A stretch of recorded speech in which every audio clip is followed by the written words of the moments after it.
మీ GIET ఇప్పుడు GGUగా మారింది. 2000కు పైగా ప్లేస్మెంట్స్, IPM, KPMG వంటి సంస్థలతో ఇంటిగ్రేటెడ్ కోర్సులు. UPSC కోచింగ్, అడ్మిషన్లు ఓపెన్. ప్రస్తుతం మనతో పాటు ఉన్నారు ఆంధ్రప్రదేశ్ నుంచి బీజేపీ అధికార ప్రతినిధి సాధినేని యామిని శర్మ గారు. ఒక్కసారి ఆమెతో మాట్లాడదాం. నమస్తే అండి. నమస్తే. ఎలా ఉన్నారు? బాగున్నాను, మీరు ఎలా ఉన్నారు? గుడ్ అండి, నేను కూడా after a long time, very long time. మధ్యలో మీకోసం ట్రై చేశాము, బట్ మీరు కొంచెం డిస్కనెక్ట్ లో ఉన్నారు, ఫోన్ కి ఫ్యామిలీతో ఉన్నారని తెలిసింది. సరే లేండి, ఈ మధ్య కాలంలో ఎలక్షన్స్ వచ్చినప్పుడు వేరే స్టేట్స్ కి పంపించడం జరిగింది. ఓహో. సో నేను స్టార్ క్యాంపెయినర్ లాగా పుదుచ్చేరి వెళ్ళాను. తర్వాత Okay. మాకు మా స్టేట్ టీం అందరినీ చాలా మందిని కేరళకు వేశారు. కొంతమంది బెంగాల్ వెళ్ళడం, తమిళనాడు వెళ్ళడం, ఇలా అన్నమాట. ఓ, సో అలాగా దాదాపు 2-3 నెలలు అదే రోమింగ్ లో సరిపోయింది. ఉన్నారు అయితే. ఇంకా మాకు జాతీయ కార్యక్రమాలు చాలా వస్తూ ఉంటాయి. అంటే దాదాపుగా మాకు నేషనల్ ప్రోగ్రామ్స్ వస్తాయి, స్టేట్ ప్రోగ్రామ్స్. అందులోనే ఇప్పుడు మా రాష్ట్ర అధ్యక్షులు పివిఎన్ మాధవ్ గారు ఆయన ఛార్జ్ తీసుకున్నాక లాస్ట్ 1 year లో కంటిన్యూస్ ప్రోగ్రామ్స్, అసలు విపరీతమైన ప్రోగ్రామ్స్ ఉన్నాయి. నిన్న మనం చూస్తున్నాము, నిన్న మొన్న అంతా ట్రోల్ అవుతా ఉంది. అక్కడ జరిగినటువంటి విద్యార్థుల ర్యాలీని, విద్యార్థుల ధర్నాని అన్నింటినీ కూడా కావాలని చెప్పేసి బీజేపీ వాళ్ళు, అంటే వాట్ ఐ మీన్ ప్రభుత్వం లేండి, అక్కడ కేంద్ర ప్రభుత్వం అణిచివేయాలని విద్యార్థుల మీద దారుణంగా లాఠీ చార్జ్ చేయటం అనేది అన్యాయం అని చెప్పేసి గొంతెత్తి మాట్లాడుతున్నటువంటి ప్రతిపక్షాలు కావచ్చు, లేకపోతే యాంటీ బీజేపీ శ్రేణులు కావచ్చు, వాళ్ళకి మీరు ఇచ్చే సమాధానం ఏంటి? మీరే అన్నారు, అంటే ప్రశ్నలోనే ఉంది సమాధానం, సగం సమాధానం అందులోనే ఉంది. అపోజిషన్ కాబట్టి ఖచ్చితంగా ప్రభుత్వం ఏం చేసినా దాన్ని వ్యతిరేకంగా మాట్లాడాలి అనే దుస్థితిలో ప్రస్తుత కాలంలో ఉన్నాం మనము. ఇదివరకంటే అపోజిషన్ అంటే చాలా కన్స్ట్రక్టివ్ గా మాట్లాడేవాళ్ళు. అంటే తప్పు ఉంటే తప్పుని తప్పుగా ఎత్తి చూపి లేదా సలహాలు ఇచ్చేవాళ్ళు. ఇది తప్పు జరిగింది, లేదా దీన్ని ఇంకా మెరుగుపరచుకోవడానికి ఈ విధంగా చేస్తే బాగుండని ఉండేది. ఆ కాలం పోయింది అసలు. రెండోది యాంటీ బీజేపీ అని మీరే అంటున్నారు. సో యాంటీ బీజేపీ అన్న వాళ్ళకి అదేదో ఉంటుంది కదా, పచ్చకామర్ల వాడికి లోకమంతా పచ్చగానే ఉన్నట్టుగా మనకు సామెత ఉంది. అలా బీజేపీ ఏం చేసినా, మంచి చేసినా వీళ్ళకి దానిపైన కోడిగుడ్డు పైన ఈకలు ఈకపోతే వాళ్ళకి ఎగ్జిస్టెన్సే ఉండదు. అంటే వాళ్ళ బతుకులు ఉండవు. మామూలు వీళ్ళ మా మీద పడి ఏడవకపోతే వాళ్ళకి బతుకులు ఎలా ఉంటాయి, ఫండింగ్ ఎలా వస్తుంది? సో అసలు విషయంలోకి వెళ్తే గనక దాని గురించి దీన్ని 2 కోణాల్లో మనం చూస్తే, ఇటు నీటికి సంబంధించి, అలానే నీటి పేరుతో అసలు పూర్తిగా హింసాత్మకంగా మారిపోయినటువంటి జంతర్ మంతర్ మనం 2 రోజుల నుంచి చూస్తే, మే 3న నీటి పరీక్ష జరిగింది. మే 7న అంటే 3 రోజుల తర్వాత ఎన్టీఏ ఏదైతే ఎగ్జామినేషన్ కండక్ట్ చేసిందో వాళ్ళకి ఇలా పరీక్ష లీక్ అయింది అని చెప్పని తెలిసింది. ఆ తెలిసిన మరుసటి రోజు, అంటే ఎప్పుడైతే విషయం తెలిసిందో ఆ మరుసటి రోజే పరీక్షని క్యాన్సిల్ చేయడం, మీరు క్రొనాలజీ చూడండి, క్యాన్సిల్ చేయడం అనేది ఇమ్మీడియట్ గా జరిగింది. ఆ జరిగిన వెంటనే కేంద్ర విద్యాశాఖ మంత్రి ధర్మేంద్ర ప్రధాన్ గారు ఆయన ప్రెస్ ముందుకు వచ్చి పబ్లిక్ గా విద్యార్థులకి, తల్లిదండ్రులకి క్షమాపణ చెప్పారు. ఏమని, ఇట్లా కొంతమంది ద్వారా, కింద స్థాయిలో ఉన్నటువంటి కొంతమంది ద్వారా పేపర్ లీక్ అవడం వల్ల విద్యార్థులకు అన్యాయం జరిగింది. ఆయన దాని సిస్టమ్ ని, అంటే ఇంతకు ముందు మీకు తెలిస్తే గనక మనం మామూలు చూస్తే నీట్ ఎప్పుడు ఆఫ్లైనే ఉంది, ఆన్లైన్ లేదు. అవును. అయితే ఈ జరిగిన తర్వాత మళ్ళీ పునరావృతం కాకుండా ఉండడం కోసం దాంట్లో సాఫ్ట్వేర్ ని మరింత అంటే పకడ్బందీగా చేస్తూ అప్డేట్ చేస్తూ CBT ద్వారా online exam with in less than A month లో కండక్ట్ చేశాము. నిన్న రిజల్ట్స్ వచ్చాయి. విద్యార్థులు 12 లక్షల మంది పైగా క్వాలిఫై అయ్యారు దాంట్లో, మొత్తం రాసిన దాంట్లో. రెండోది ఏంటంటే, ఇక్కడ మీరు చూస్తే ఈ యాంగిల్ వరకు చూస్తే జరిగింది తప్పు, దాని తప్పే జరగలేదని ఎవరు అనలా. విద్యాశాఖ మంత్రి అనలేదు, లేదంటే ప్రధానమంత్రి కూడా నిన్న మాట్లాడినప్పుడు ఆయన కూడా తప్పేం జరగలేదు అని అనలేదు. మొదటి నుంచి కూడా ప్రభుత్వం కూడా అంటే తప్పు జరిగింది, లీక్ అయ్యింది. ఆ లీక్ చేసిన విద్యాశాఖ మంత్రి కాదు, లేదంటే పైన ఉన్న వాళ్ళు కాదు, బీజేపీ వాళ్ళు అంతకంటే కాదు. ఎవరినైతే లీక్ చేశారో మీరు ఇక్కడ చూస్తే విత్ ఇన్ 1 dayలో సిబిఐని ఫామ్ చేసింది ఇదే మినిస్ట్రీ. సిబిఐని ఫామ్ చేయడము, 13 మందిని అరెస్ట్ చేయడం కూడా జరిగింది. అంటే ఒక ఇష్యూ జరిగినప్పుడు నష్టం జరిగింది, జరగకూడదు, వాస్తవంగా జరగకూడదు, కానీ జరిగింది. జరిగిన దానికి గత కాంగ్రెస్ వాళ్ళలాగా ఇప్పుడు మనం దానిలోకి వద్దాం, అలాగా మాకేం సంబంధం లేదనో, కాలయాపన చేస్తూనో, కామనే కదా అని ఊరుకోలే మా ప్రభుత్వం. వెంటనే సిబిఐని ఫామ్ చేసి 13 మందిని అరెస్ట్ చేయడము, మళ్ళీ 1 month లోపల ఎగ్జామ్ పెట్టడము, ఈసారి రిజల్ట్స్ కూడా చాలా పకడ్బందీగా ప్రాపర్గా అంతా ఆన్లైన్ కాబట్టి రావడము జరిగింది. ఇక్కడ వరకు ఒక ప్రాసెస్ జరిగింది. నిన్న ప్రధానమంత్రి గారు కూడా ఏమన్నా స్పెషల్ ఫాస్ట్ ట్రాక్ కోర్టుల ద్వారా ఎవరిని వదిలిపెట్టేది అంత ముందు నుంచి చెప్తున్నారు, నిన్న కూడా మళ్ళీ చెప్పారు. సరే, ఈలోపు పక్కన ఈ రెండో యాంగిల్ చూస్తే నీట్ ఇలా జరగగానే ఆ కాక్రోచ్ జనతా పార్టీ అనేదైతే ఒక పదాన్ని తీసుకుని వచ్చారు, వాళ్ళ గొప్ప గర్వంగా మేము కాక్రోచ్ అని చెప్పుకున్నారు. ఈ ప్రజాస్వామ్య దేశంలో భారతీయ జనతా పార్టీ ఒకటే నమ్మింది, ఈ రోజు కాదు ఎప్పటి నుంచో నమ్మింది ఏంటంటే ప్రతి పౌరుడికి నిరసన తెలపడం అనేది రాజ్యాంగం ఇచ్చిన హక్కు. అది ఎవరికి బై డిఫాల్ట్ మనకి వచ్చింది, చట్టం కల్పించింది. వాళ్ళ నిరసన తెలపడంలో ఇబ్బంది ఏం లేదు. అందుకనే 15 రోజులు ఎవరెవరో వచ్చారు, ఏదేదో చేశారు, ఏదేదో అన్నారు, రకరకాల ట్రోల్స్ చేశారు, అయినా ఏం పోలీసులు ఏం అనలేదు. అంటే సరే చేస్తున్నారు కానీ ప్రభుత్వం కూడా వదిలేసింది, అది వాళ్ళ హక్కు కదా అని చెప్పని. ఇలాగా మొదలైనటువంటిది నీట్ అక్కడ మొదలైన మీరు ప్యాటర్న్ చూస్తాను, ఆ ప్యాటర్న్ చూద్దాం. ఇది చూస్తాం కదా ఇక్కడ వరకు. ఇప్పుడు ఆ ప్యాటర్న్ లో సరే అభిజిత్ దీప్కి అని ఎవరైతే మొదలు పెట్టాడు, అందరూ మొదట్లో అనుకున్నారు నిజంగానే అంటే జరిగింది, ఇష్యూ జరిగింది, సో తప్పేమీ లేదు. ఏదైనా అంటే తప్పంటే పొలిటికల్ గా మామూలు సహజంగా ఉపయోగిస్తున్నాం, పలానా వాళ్ళు రాజీనామా చేయాలి పలానా వాళ్ళు అనేది, that is a political game మామూలుగా ఉంటుంది. ఇక్కడ మనం గతంలో పోల్చుకుంటే ఒక మనిషిని రాజీనామా చేయాలని నేనే చాలా సార్లు అన్నాను. గతంలో వైసీపీ ఉదాహరణ చెప్తున్నా, అంటే ఏ సందర్భంలో మనం అది ఉపయోగిస్తాం ఎక్కువగా. గతంలో వైసీపీలో 2 మహిళా హోం మంత్రులు చేశారు, అయినా సరే వేల సంఖ్యలో అఘాయిత్యాలు జరుగుతున్నాయి, వరుసబెట్టి జరుగుతున్నాయి, ఏ ఒక్కరు బయటకు వచ్చి మాట్లాడే వాళ్ళు కాదు. అప్పుడు ఏమంటాం అంటే వరుసబెట్టి తప్పులు జరుగుతుండి వాళ్ళు కనీసం బయటకు వచ్చి జరిగిన తప్పుని ఒప్పుకోనటువంటి పరిస్థితులలో, చర్యలు తీసుకున్నటువంటి పరిస్థితులలో అసమర్థుడిలాగా లెక్కగట్టి రాజీనామా చేయాలని సహజంగా అడుగుతాం రాజకీయాల్లో. ఇక్కడ కేసు వేరు. ఇక్కడ ధర్మేంద్ర ప్రధాన్ గారు వెంటనే నెక్స్ట్ డేనే చర్యలు తీసుకున్న తర్వాత కూడా వీళ్ళు మళ్ళీ ధర్మేంద్ర ప్రధాన్ గారు రాజీనామా చేయాలని కూడా మొదలు పెట్టారు. అది కూడా యాక్సెప్టెడ్, అంటే సరే అనుకున్నారు, ఎవరికి వాళ్ళు చేసుకుంటున్నారు. అంత టర్న్ ఎక్కడ అయింది? ఇప్పుడు నీట్ గురించి అన్నారు, నువ్వు నీట్ గురించి మాట్లాడు, నీకు ధర్మేంద్ర ప్రధాన్ టార్గెట్ అని అనుకున్నావు, నువ్వు ధర్మేంద్ర ప్రధాన్ గారి గురించి అడగండి, అంతవరకు ఓకే. ప్రజాస్వామ్యం, హక్కులు, భావ ప్రకటన స్వేచ్ఛ, విద్యార్థులు ఓకే కాదనం. కానీ ఇదే నీట్ పేరుతోటి నువ్వు ప్రధానమంత్రిని చంపేస్తాము అండము, అది విద్యార్థి అంశమా? ఇదే నీటి పేరుతోటి పార్లమెంట్ పగలగొట్టాలండము విద్యార్థి అంశమా? ఇదే నీటి పేరుతోటి చికెన్ నెక్ ఏదైతే మనకి చాలా సెన్సిటివ్ ఏరియా ఉంటుందో నార్త్ ఈస్టర్న్ స్టేట్ లో, చైనాకి మనకి అంటే కలిపేటటువంటిది ఒక చాలా సెన్సిటివ్ ఇష్యూ అది. అంటే ఆ దేశ అది గనక చికెన్ నెక్ లేకపోతే మనలో ఉన్నటువంటి చాలా ఈశాన్య రాష్ట్రాలు చైనాకి వెళ్ళిపోతాయి, అంటే వేరే దేశానికి వెళ్ళిపోతాయి. అంత చిన్నది ఉంటుంది, చిన్నది. దాన్ని మాకు కావాలి చైనాకి ఇచ్చేయండి అన్నము విద్యార్థి అంశమా? అసలు ఆర్టికల్ 370 రద్దు జరిగిన తర్వాత ఎన్నో పరిణామాల వల్ల ఎన్నో దశాబ్దాల నుంచి అన్ని జరిగింది, అయిపోయింది. ఇప్పుడు డెవలప్మెంట్ జరుగుతుంది, కాశ్మీర్లో ఎక్కడ లేని డెవలప్మెంట్ జరుగుతుంది. నీటి పేరుతో మళ్ళీ అది ఏమంటారు, మళ్ళీ మామూలు దానికి స్టేట్ హుడ్ ఇవ్వండి అని చెప్పని అడగడం. అసలు ఇవన్నీ కాదు, నీటి పేరుతోటి సీతారాములను తిట్టడము, హిందూ దేవతలను తిట్టడం విద్యార్థి అంశమా? ఇది కూడా కాదండి. నీటి పేరుతో భర్తమాతకి ఎంతమంది మొగుళ్ళని తిట్టడం విద్యార్థి అంశమా? నీటి పేరుతో ఇంకా జుగుప్సాకరమైనటువంటిది ఒక్కసారి జూమ్ చేయండి. ఇది ఎందుకంటే మనం ఎన్ని చెప్పినా మాటలు కంటే విజువల్స్ ఎక్కువ వెళ్తాయి కదా. దీనికి ఇంత చూసిన తర్వాత ఒక వ్యక్తిగతంగా మీ ఒపీనియన్ మీరు చెప్పండి, జర్నలిస్ట్ అని కాదు, ఎవరి ఒపీనియన్ అందరికి వాళ్ళకు ఉంటది కదా, మనకు కూడా ఉంది కదా. భావ ప్రకటన స్వేచ్ఛ అనేది వాళ్ళకే కాదు కదా, మాకు కూడా ఉంది కదా. జూమ్ చేయండి ఒకసారి. చూసానండి ఇది నేను. అంటే తెలియాలి కదా అసలు ఏం జరుగుతుంది అనేది. అసలు మీడియా వాళ్ళ జోలికి, అందులో అమ్మాయి జోలికి ఎందుకు వచ్చారో నాకు అసలు అర్థం చేతులు ఎక్కడ పెడుతున్నారో చూసారండి. మగవాళ్ళు నెట్టుకుంటూ తీసుకొని పోతున్నారు. అసలు వాళ్ళు ఏం చేస్తున్నారో గమనిస్తున్నారు మీరు? చూసాను. అన్ని వేల మంది మధ్యలో, వాళ్ళనే బొద్దింకల మధ్యలో నిజంగా ఒక మహిళని ఇంకొకడు ప్రైవేట్ పార్టీని చూపిస్తుంటాడు. అవును, అసలు రిపోర్టర్ జోలికి ఎందుకు వెళ్ళారో నాకు అర్థం కావట్లేదు.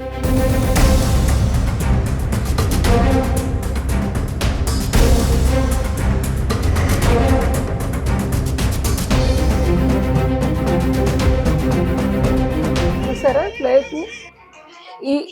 ఇప్పుడు నీటి పేరుతో ఒక మహిళా జర్నలిస్ట్, హక్కులు మీకే కాదు కదా, ఆవిడ డ్యూటీ ఆవిడ చేస్తుంది, ఎలాగ చేస్తారు. నువ్వు విద్యార్థి అంటున్నావు, యువత సంస్కారం ఉండాలి, ఏదో విద్యార్థి సమస్య గురించి అని అంటున్నావు. అందరినీ అన్నట్లు అక్కడ కొంతమంది నిజంగా జెన్యూన్ గా ఉన్న వాళ్ళు ఉన్నారు, కానీ అసలు అది ఎలా టర్న్ అయిందని దానికి ఈ రకంగా చేయడం విద్యార్థి పోరాటం అని అంటారా? నీటి పోరాటం అంటారా? ఆవిడ చేసిన తప్పేంటి? ఒక మహిళని అన్ని వేల మంది చాలా అసభ్యకరంగా అలాగ చేయడం అనేది ఏ సమాజం హర్షిస్తుంది? ఇదే నీటి పేరుతోటి ఆల్రెడీ ముందు ట్రక్కుల నిండా రాళ్ళు నింపి పెట్టుకొని పోలీసులు అప్పటి వరకు పోలీసులు ముందే లాఠీ చార్జ్ చేయాలని అంటే 15 రోజులు ఆగుతారండి? ఆగరు కదా. వీళ్ళు ఎంత వెక్కిరిచ్చారు, ఎంత వాళ్ళని రెచ్చగొట్టారు, అయినా సరే వాళ్ళు ఏమి చల్లిన తర్వాత పెప్పర్ స్ప్రే ఏదైతే ఆ వీడియో కూడా ఉంది, పెప్పర్ స్ప్రే చల్లిన తర్వాత మరి ఇప్పుడు చట్టాన్ని కాపాడాల్సినటువంటి వ్యక్తుల పైననే దాడి జరుగుతూ ఉంటే వీళ్ళు ఏం చేస్తారు? వాళ్ళ డిఫెన్స్ కూడా వాళ్ళకు ఉంటుంది కదా. వీళ్ళు రాళ్ళు తీసుకొని కొట్టడము, ఇది ఏమంటారు నీటి పరీక్ష పేరుతోటి పోలీసులని లేదంటే అక్కడ ఉన్నటువంటి జనాల పైన ముఖ్యంగా వాళ్ళని రాళ్ళు ఇంత పెద్ద పెద్ద రాళ్ళు ఉన్నాయి, ట్రక్ నిండా తెచ్చారు, పెద్ద టిప్పర్ నిండా తెచ్చారు. దాన్ని నీట్ విద్యార్థుల ఉద్యమం అందామా? సరే, దీన్ని కూడా పక్కన పెడితే నిన్న మనం చూసాము ఖలిస్తానీ వాళ్ళు కత్తులు పట్టుకొని వచ్చారు. కత్తులు పట్టుకొని వచ్చి మేము అందరిని చంపుతామని అదని ఇదని అని చెప్పనని నానా హింస పెడుతూ అసలు పోలీసుల పైన కత్తులతోటి పరిగెట్టి వాళ్ళని కొడుతున్నారండి. ఇది మనం విద్యార్థి ఉద్యమం అంటామా, నీటి ఉద్యమం అని? ఇంకా చెప్పుకుంటూ పోతే నీటి ఉద్యమం పేరుతోటి, నీటి అంటే విద్యార్థుల పేరుతోటి నువ్వు చేస్తున్న దానిపైన స్టేజ్ పైన మీరు ఆ రోజు నుంచి ఈ రోజు వరకు చూడండి, బాధితుడు అంటే ఒక నష్టపోయినటువంటి విద్యార్థి గాని వాళ్ళ తల్లిదండ్రులు గాని ఉండాలి కదా. స్టేజ్ పైన వాళ్ళది కదా ప్లాట్ఫామ్, వాళ్ళ కోసం కదా చేస్తుంది. ఎవరున్నారు? వాళ్ళు లేరు. మీరు చూడండి కావాలంటే, మొత్తం మనకు తెలుస్తుంది. అక్కడ ఉన్నది ఎవరు? సిఏఏలో ప్రొటెస్ట్ అంటే మనకి సిటిజన్షిప్ అమెండ్మెంట్ యాక్ట్ అనే భారత ప్రభుత్వం తీసుకురావాలనుకున్నప్పుడు ఏవైతే దేశ విద్రోహ శక్తులు వచ్చే వాళ్ళు ఉన్నారు. ఫార్మర్ ప్రొటెస్ట్ అంటే రైతుల పేరిట, రైతు ఉద్యమం పేరిట ఎవరైతే ఉన్నారో ఖలిస్తాన్ మూవ్మెంట్ లో వాళ్ళు ఉన్నారు. నిన్న ఒక వీడియో బయటకు వచ్చింది, ఒక ఆమ్ ఆద్మీ పార్టీ అతను 10 కోట్లు వీళ్ళకి నేను స్పాన్సర్ చేస్తాను, మీకు ఇంకా కొంచెం కంటిన్యూ చెయ్యండి అని, ఇది కత్తులు పట్టుకొని అని. ఇంకా ప్రకాష్ రాజ్ వెళ్ళాడు, లేకపోతే గనక ఈ సోనం వాంగ్చుక్ కానివ్వండి, లేదంటే స్వరా భాస్కర్ కానివ్వండి, వీళ్ళందరూ మీరు చూస్తే గనక పొద్దున్న లేచిన మన ఇక్కడ రాష్ట్రంలో ఒక ఆవిడ ఉంది, మాట్లాడుకుందాం మళ్ళీ, సోకాల్డ్ జర్నలిస్ట్ అని. ఇప్పుడు మీరు ఉన్నారు, మీరు ఎప్పుడు దేశ వ్యతిరేకంగా నేను వీడియోలు చేయడం చూడలేదే. అంటే మీ ఛానల్ కానీ ఇంత ప్రెస్టీజియస్ సుమన్ టీవీ, ఏ రోజు కూడా ఇన్ని ఛానల్స్ ఉన్నాయి మీకు, అంటే ఎన్నో విభాగాల్లో ఉన్నారు, ఏ రోజు ఏది అంటే అటువంటి చర్యల్లో మావోయిస్టులని గ్లోరిఫై చేయడము, టెర్రరిస్టులు మానవతావాదులు అని చెప్పని అనడము, లేదంటే గనక భారత ప్రభుత్వం కానీ రాష్ట్ర ప్రభుత్వాలను చేపడుతున్నటువంటి ప్రాజెక్టులకు పర్యావరణం పేరుతోటి దాన్ని నాశనం చేసి యువతని రెచ్చగొట్టే విధంగా నెగిటివ్ గా మాట్లాడడం అని చెప్పనని అనడము, అటువంటి వీడియోలు మీరు ఎప్పుడు చేయలేదే. లేదా పనిగట్టుకుని హిందూ ధర్మాన్ని, హిందూ పండగలని, సీతారాములని, అయోధ్య రాముల గురించి మీరు ఎప్పుడు చేయలేదే. మీరు జర్నలిస్టే కదా. ఇక్కడ ఉన్నటువంటి ఎందుకు అలా చేస్తుంది, లేకపోతే అక్కడ ఉన్న ప్రకాష్ రాజ్ వాళ్ళు ఎందుకు చేస్తారు? నీటి పేరుతోటి వాళ్ళు ఇంకా డైరెక్ట్ గా వచ్చి అంటుంది ఏంటి, అక్కడ మీరు అన్ని ఉన్నాయండి వీడియోలు. ఏమంటున్నారు? నేపాల్లో మేము ప్రభుత్వాన్ని దింపాము, యువత ఇలానే వాళ్ళే చెప్తున్నారు, యామిని మాటలు కాదు. అరాచకంతో నేపాల్లో ప్రభుత్వాన్ని దింపాము, బంగ్లాదేశ్ లో ప్రధానమంత్రిని అంటే ప్రభుత్వాన్ని కూల్చి మహిళ అయిన ప్రధానమంత్రి ఇంట్లోకి వెళ్ళి బ్రాలు, మీకు గుర్తుందో లేదా, బ్రాలు కడ్రాయిలు తీసుకొని వచ్చి సోషల్ మీడియాలో తిప్పి చూపించారు. అలానే మీకు శ్రీలంకలో ప్రభుత్వాన్ని కూల్చేశారు, ఇక్కడ కూడా మేము అలానే చేస్తాము. పాకిస్తాన్ జిందాబాద్ నీటి పేరుతో అనడం ఏంటి అంటే, మీరు చేస్తున్నటువంటి పోరాటం దేనికోసం అని చెప్తున్నారు, అక్కడ జరుగుతున్నది ఏంటి ఇంత హింసాత్మకంగా? ఇది ఒక ఎత్తు అయితే, Rahul Gandhi leader of opposition, ఇప్పుడు ఆ కాంగ్రెస్ పార్టీ తరపునే, ఆయన కుటుంబం తరపునే ఎంతో మంది ఆయన కుటుంబ సభ్యులు ప్రధానమంత్రులు అయ్యారుగా, అటువంటి బిల్డింగ్ లోనే ఉన్నారుగా, వాళ్ళు ఉన్నారుగా, వాళ్ళకి తెలుసుగా ప్రధానమంత్రి సెక్యూరిటీ, హైయెస్ట్ ప్రోటోకాల్ ప్రెసిడెంట్ ప్రధానమంత్రి ఏ విధంగా ఉంటుందని ఈ దేశానికి సంబంధించి.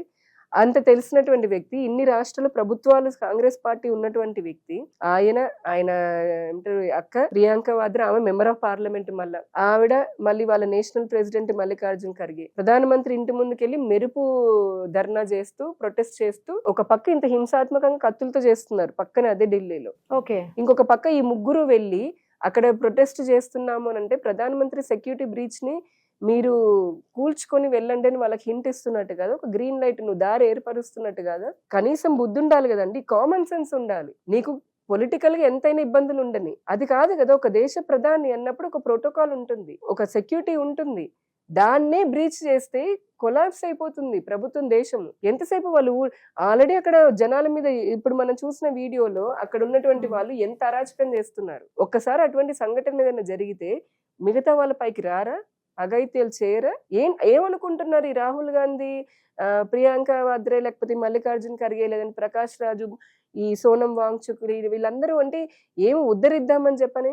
నీటి సమస్య వచ్చింది, చేశాము. ధర్మేంద్ర ప్రధాన్ ఎందుకు టార్గెట్? ఇప్పుడు పోనీ ఇదంతా కాదు, నిజంగా ఆయన అసమర్థుడు, ఇందాక అనుకున్నాగా అసమర్థుడు అయితే ఆయన రాజీనామా చేయాలని. నిజంగా ధర్మేంద్ర ప్రధాన్ అసమర్థుడు అండి? ఆయన అసమర్థుడు అయితే గనక 1 minute లో ఆయన సమర్థత ఏంటో మనం చూసుకుందాము. ఆయన ఏబీవీపీలో ఉన్నప్పుడు ఆయన ధర్నా చేసి అప్పట్లో అక్కడికే వస్తా. ఎందుకు అనంటే అసలు ఈయన ముందు సమర్థత ఎందుకు ధర్మేంద్ర ప్రధాన్ టార్గెట్ వీళ్ళకి అనంటే, ఓకే మెకాలే స్వాతంత్రం రావడానికి ముందు నుంచి కూడా మెకాలే విద్యా వ్యవస్థ అనేది మనకు ఒకటి ఉంది, బ్రిటిష్ వాళ్ళు పెట్టింది. అంటే మాతృభాషను వదిలేయి మన చేనేతను అంటే చేతి వృత్తులను వదిలేసేయి, ఇంకా బానిస బతుకుల్లాగానే వెస్ట్ వాళ్ళు ప్రపంచం వాళ్ళే కనిపెట్టి వాళ్ళే సూర్యుని కనిపెట్టి తయారు చేశారు. మనము వాళ్ళని వాళ్ళని అనుసరించాలి.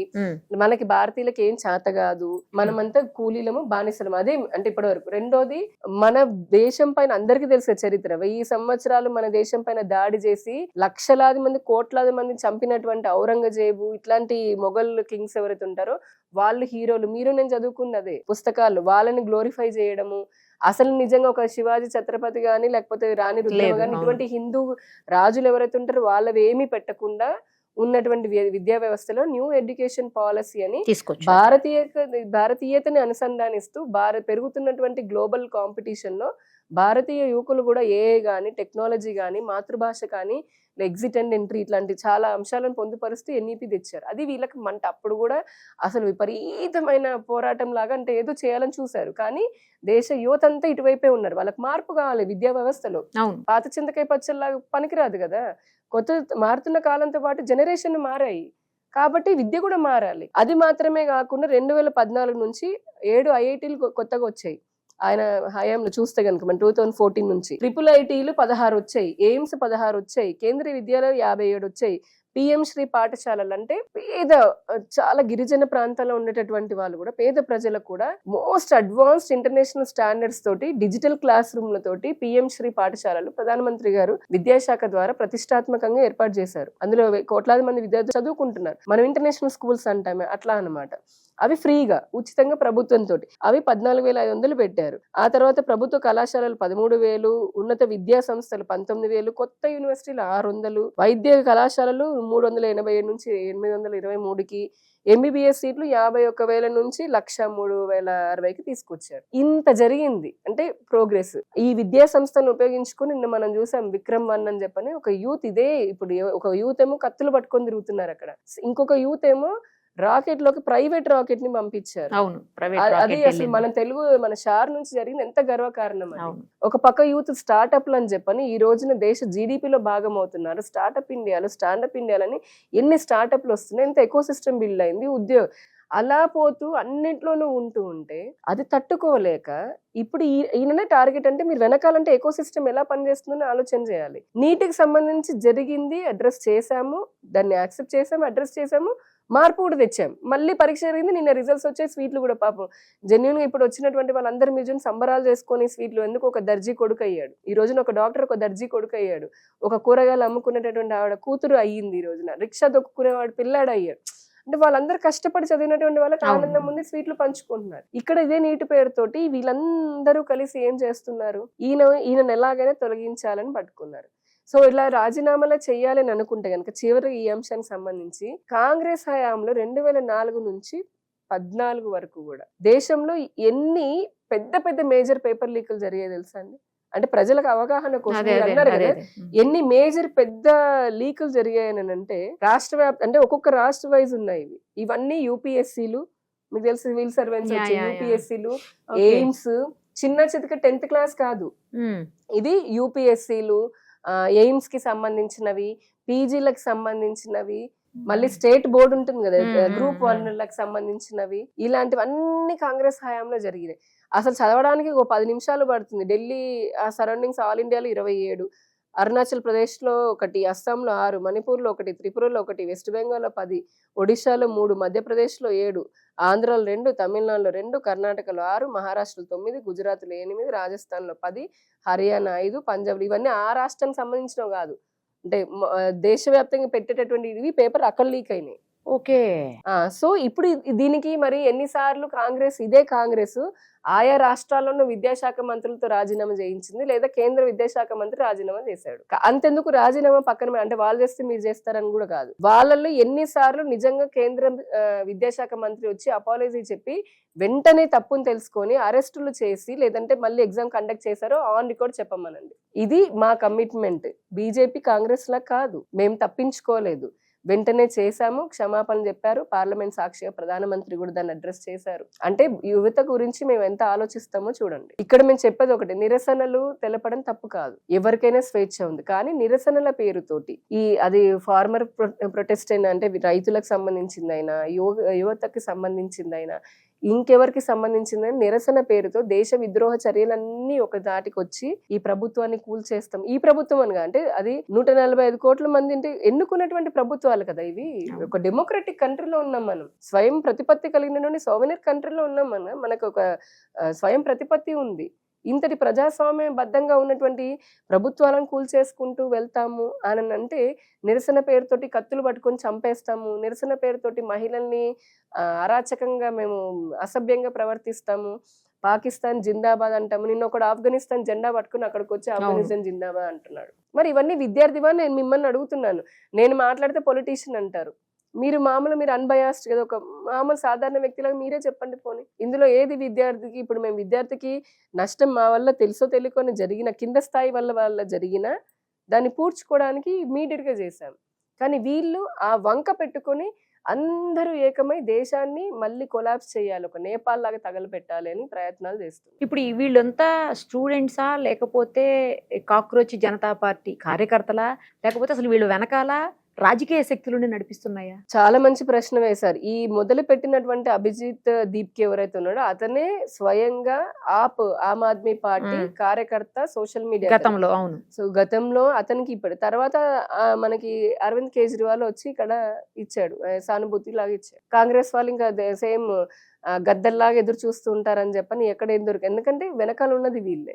ఒక స్వరా భాస్వర్ వచ్చింది ఆవిడ, లేకపోతే కనుక మనకి వీళ్ళందరూ వచ్చి మీకు ఎజెండా ఇప్పుడు వాళ్ళు నిజంగా రావడం తప్పేం లేదు, సరే వచ్చారు అనుకుందాం, రాజకీయ పార్టీలు మైలేజ్ కోసం వచ్చా అనుకుందాం, పోనీ అలా కూడా అనుకుందాం. వచ్చిన తర్వాత అందరూ ఏమనాలి, మంచిది, నిన్న నుంచి పార్లమెంట్ జరుగుతుంది, ఫస్ట్ ఏమన్నారు, మాకు చర్చ కావాలన్నారు. ఇదే కాంగ్రెస్, ఇదే ఆమ్ ఆద్మీ, ఇదే అభిజిత్, వీళ్ళందరూ కూడా సిజేపీ. నిన్న ఏమన్నారు స్పీకర్, సరే చర్చ ప్రారంభించండి పార్లమెంట్ లో అన్నారు. కాంగ్రెస్ వెంటనే మాకు ఇప్పుడు చర్చ వద్దు, మాకు ధర్మేంద్ర ప్రధాన్ రాజీనామా చేయాలి. ఇవేమి చేయకుండా, అంటే ప్రజలు ఎన్నుకున్నది ఎంపీలని ఎమ్మెల్యేలని దేనికి? మా రాష్ట్రంలో కూడా అదే తగలబడింది, ఇక్కడ కూడా అదే ప్రాబ్లం, ఎక్కడ చూసినా కూడా ప్రజలు ఎమ్మెల్యేలను ఎంపీలను ఎన్నుకున్నది ప్రజలు ఇలాంటి సమస్యలు వచ్చినప్పుడు పార్లమెంట్ ద్వారా, అసెంబ్లీ ద్వారా నెరవేర్చాలని. అక్కడ కదా ప్రశ్నించాల్సింది. నువ్వు ఎక్కడైతే ప్రశ్నించాలో రాహుల్ గాంధీ అక్కడ కూర్చోకుండా కావాలని ఒక కుట్రపూరితమైనటువంటి మోసంతో ప్రధానమంత్రి ఇంటి బయట నిరసన వ్యక్తం చేయడం ఏంటి? పోనీ ఇంత చేసి పార్లమెంట్ లో చర్చకి సిద్ధమని చెప్పని అమిత్ షా గారి దగ్గర నుంచి అందరు స్పీకరే స్టార్ట్ చేశారు. అప్పుడు నువ్వే ప్రధానమంత్రి కూడా రెడీగా ఉన్నారు, అప్పుడు చర్చ వద్దని బయటకు వచ్చేసారే. అంటే దీన్ని బట్టి మనకు తెలియట్లేదు వీళ్ళ ఎజెండాని చాలా స్పష్టం అండి. ఇప్పుడు FCRA బిల్ రాబోతోంది. ఇప్పుడు చెప్పుకున్నటువంటి పేర్లు, ఈ ప్రకాష్ రాజు, ఇక్కడ ఉన్నటువంటి కొంతమంది ఎవరైతే మావోయిస్ట్ ఎజెండా పెట్టుకొని ఉంటారో, అర్బన్ నక్సలైట్ల పేరుతో ఉంటారో, అంటే చాలా ముఖ్యమైనటువంటి అంశం ఇది. ఎందుకు ఇంత ఒకదాని తర్వాత ఒకటి దేశంలో అల్లర్లు ఎక్కడ పడితే అక్కడ వస్తున్నాయి అని అంటే, ఒకటి వాళ్ళకి దేశం అభివృద్ధి చెందడం ఇష్టం లేదు. ఎందుకు? దేశం అన్ని రకాలుగా అభివృద్ధి చెందుతూ ఉంటాయి. ఇదివరకే 5 అత్యంత బలహీనమైన దేశాల్లో ఉన్న ఒకటిలాగా ఉన్న భారతదేశాన్ని ఈ రోజున 4వ అతిపెద్ద ఆర్థిక వ్యవస్థ అయ్యింది. ఎందుకు అయ్యిందంటే అన్ని రంగాలు అభివృద్ధి చెందాయి. అంత మనకి అన్ని డిఫెన్స్ లో కూడా ఎక్స్పోర్ట్స్ పెరిగాయి, ఇప్పుడు అన్ని రంగాల్లో పెరుగుతున్నాయి డెవలప్మెంటల్ సైడ్. అది జరిగింది అనుకోండి, మనము రక్షణ పరంగా భద్రంగా అంటే బలంగా ఉన్నాం అనుకోండి, చైనా వాడు మన భూభాగం లాక్కోలేడు. చైనా వాడికి భూభాగం లాక్కోకపోతే ఇక్కడ ఉన్నటువంటి చైనా తోకలకి ఫండింగ్ రాదు, వాళ్ళ ఎన్జిఓలకి. ఒకటి దానికోసం వాళ్ళు ఏం చేసి, ఇంకొకటి ఏంటంటే అమెరికాలో ఉంటుంది. ఆ అమెరికాలో జార్జ్ సోరస్ అని ఉంటాడు, అదేంటి క్రిస్టియన్ మిషనరీస్. ఈ భారతదేశంలో ఎన్నో దశాబ్దాలుగా అంటే సేవ పేరుతోటి మత మార్పులు చేయడానికని ఫండింగ్ అంతా ఫారిన్ నుంచి వస్తుంది. FCRA అది మీరు గూగుల్లో కొట్టిన డేటా మొత్తం వస్తుంది. FCRA ఫండ్స్ వస్తాయి ఈ పెద్ద ఎత్తున, లక్షల కోట్లు, ప్రతి సంవత్సరం లక్షల కోట్లు వస్తుంటాయి. ఆ ఎజెండా ఒకవైపు నుంచి. ఈ ఇద్దరికి ఏంటి, భారత్ పెరుగుతూ ఉంది అభివృద్ధి పరంగా, ఇప్పుడు విదేశాంగ విధానం చాలా గొప్పగా ఉంది, నరేంద్ర మోదీ గారికి ఏ దేశంలోకి వెళ్ళినా నీరాజనాలు పడుతున్నారు, వ్యక్తిగతంగా కాదు దేశం పెరుగుతుందని కదా. అంటే 4th లార్జెస్ట్ ఎకానమీ అయింది, 145 కోట్ల మంది ఉన్నారు, అందులో 50% యువత ఉన్నారు. ఈ భారతదేశం వికసిత్ 2047 వికసిత్ భారత్ అని పెట్టుకుంది, అక్కడికి వెళ్ళిందంటే నెంబర్ 1 అయిపోతాం మనం. అప్పుడు చైనా పరిస్థితి ఏమవుతుంది, అమెరికా, వాళ్ళిద్దరు అదే కదా మొదటి నుంచి కూడా ఆధిపత్యమే. ఇంత దానికి బలమైనటువంటి మోదీనో లేకపోతే బీజేపీ లాంటి గవర్నమెంట్లు ఉండకూడదు. 60 సంవత్సరాలు ఉన్న కాంగ్రెస్ లాంటి వాళ్ళు ఉంటే ఇదివరకు, అంటే నేను చెప్పినంత ఫ్యాక్టే, అందరి ముందు వెళ్ళి మా దేశం పేద దేశం బాబు కాస్త ఫండింగ్ పడేయండి అని యునైటెడ్ నేషన్ అడుక్కు తినాలి అని, అంటే శాసించేలాగా. రెండో పక్క వీళ్ళకి ఇంకో మంట ఎందుకు అనుకుంటున్నారు, ఇది వరకు యూరప్ కానీ అమెరికా కానీ అంత, పాకిస్తాన్ కూడా మనల్ని భయపెట్టేదే, ఏది నేను చంపేస్తాను, నీ దాడులు చేస్తామని. ఇప్పుడు అదే పాకిస్తాన్ ని యునైటెడ్ నేషన్స్ ప్లాట్ఫామ్ పైన మొన్న ఎందుకు సింధు జలాలు మళ్ళీ ఇది ఉంది అగ్రిమెంట్ ముందు చేసుకోబోతున్నారు, రెన్యువల్ చేసుకోబోతున్నారు. మన భారతదేశం స్పష్టంగా చెప్పింది, మీరు గనక తీవ్రవాదుల్ని పెంచి పోషించడం ఆపకపోతే మేము దాన్ని చెయ్యము అని. అంటే వాళ్ళకి నీళ్ళుండవు పాకిస్తాన్ కి. సో అలాగా డిక్టేట్ చేసే ఇదిలో మనం, అంటే మన గట్టిగా మన బలంగా వాయిస్ వినిపించే స్థితిలో ఉన్నాం.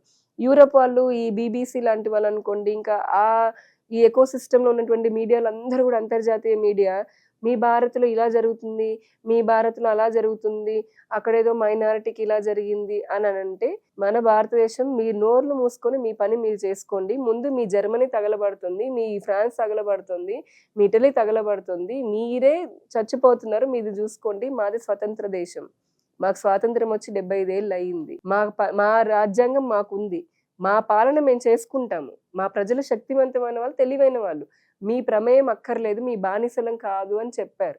దాంతో వీళ్ళకి మంట. అంటే ఇప్పుడు ఎవరైనా సరే ఎదురు తిరిగి నిలబడుతూ ఉంటే వీళ్ళు ఎవ్వరు, ఇటు యూరోప్ నుంచి, ఇటు అమెరికా నుంచి, ఇటు చైనా నుంచి, ఇంకో పక్క క్రూడ్ ఆయిల్ అమెరికా కొనొద్దు అని అంటే మనం ఏం చేసామో చూసాము, ముందుగానే నిల్వలు తెచ్చి రష్యా నుంచి కొని చూపించాము, నువ్వేం చేస్తావు చేసుకో అని. చైనా మొత్తం సముద్ర జలాలను ఆక్యుపై చేస్తూ ఉంది.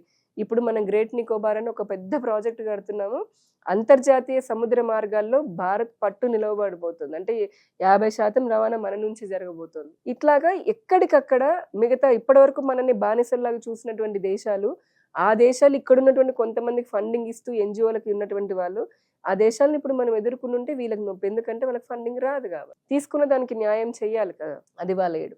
ఏదేమైనప్పటికీ ప్రజలకి ఒక స్పష్టత వచ్చేసింది ఇప్పుడు, ఇంత హింస తర్వాత, అటువంటి ధర్నాలు ఇవన్నీ చూసిన తర్వాత.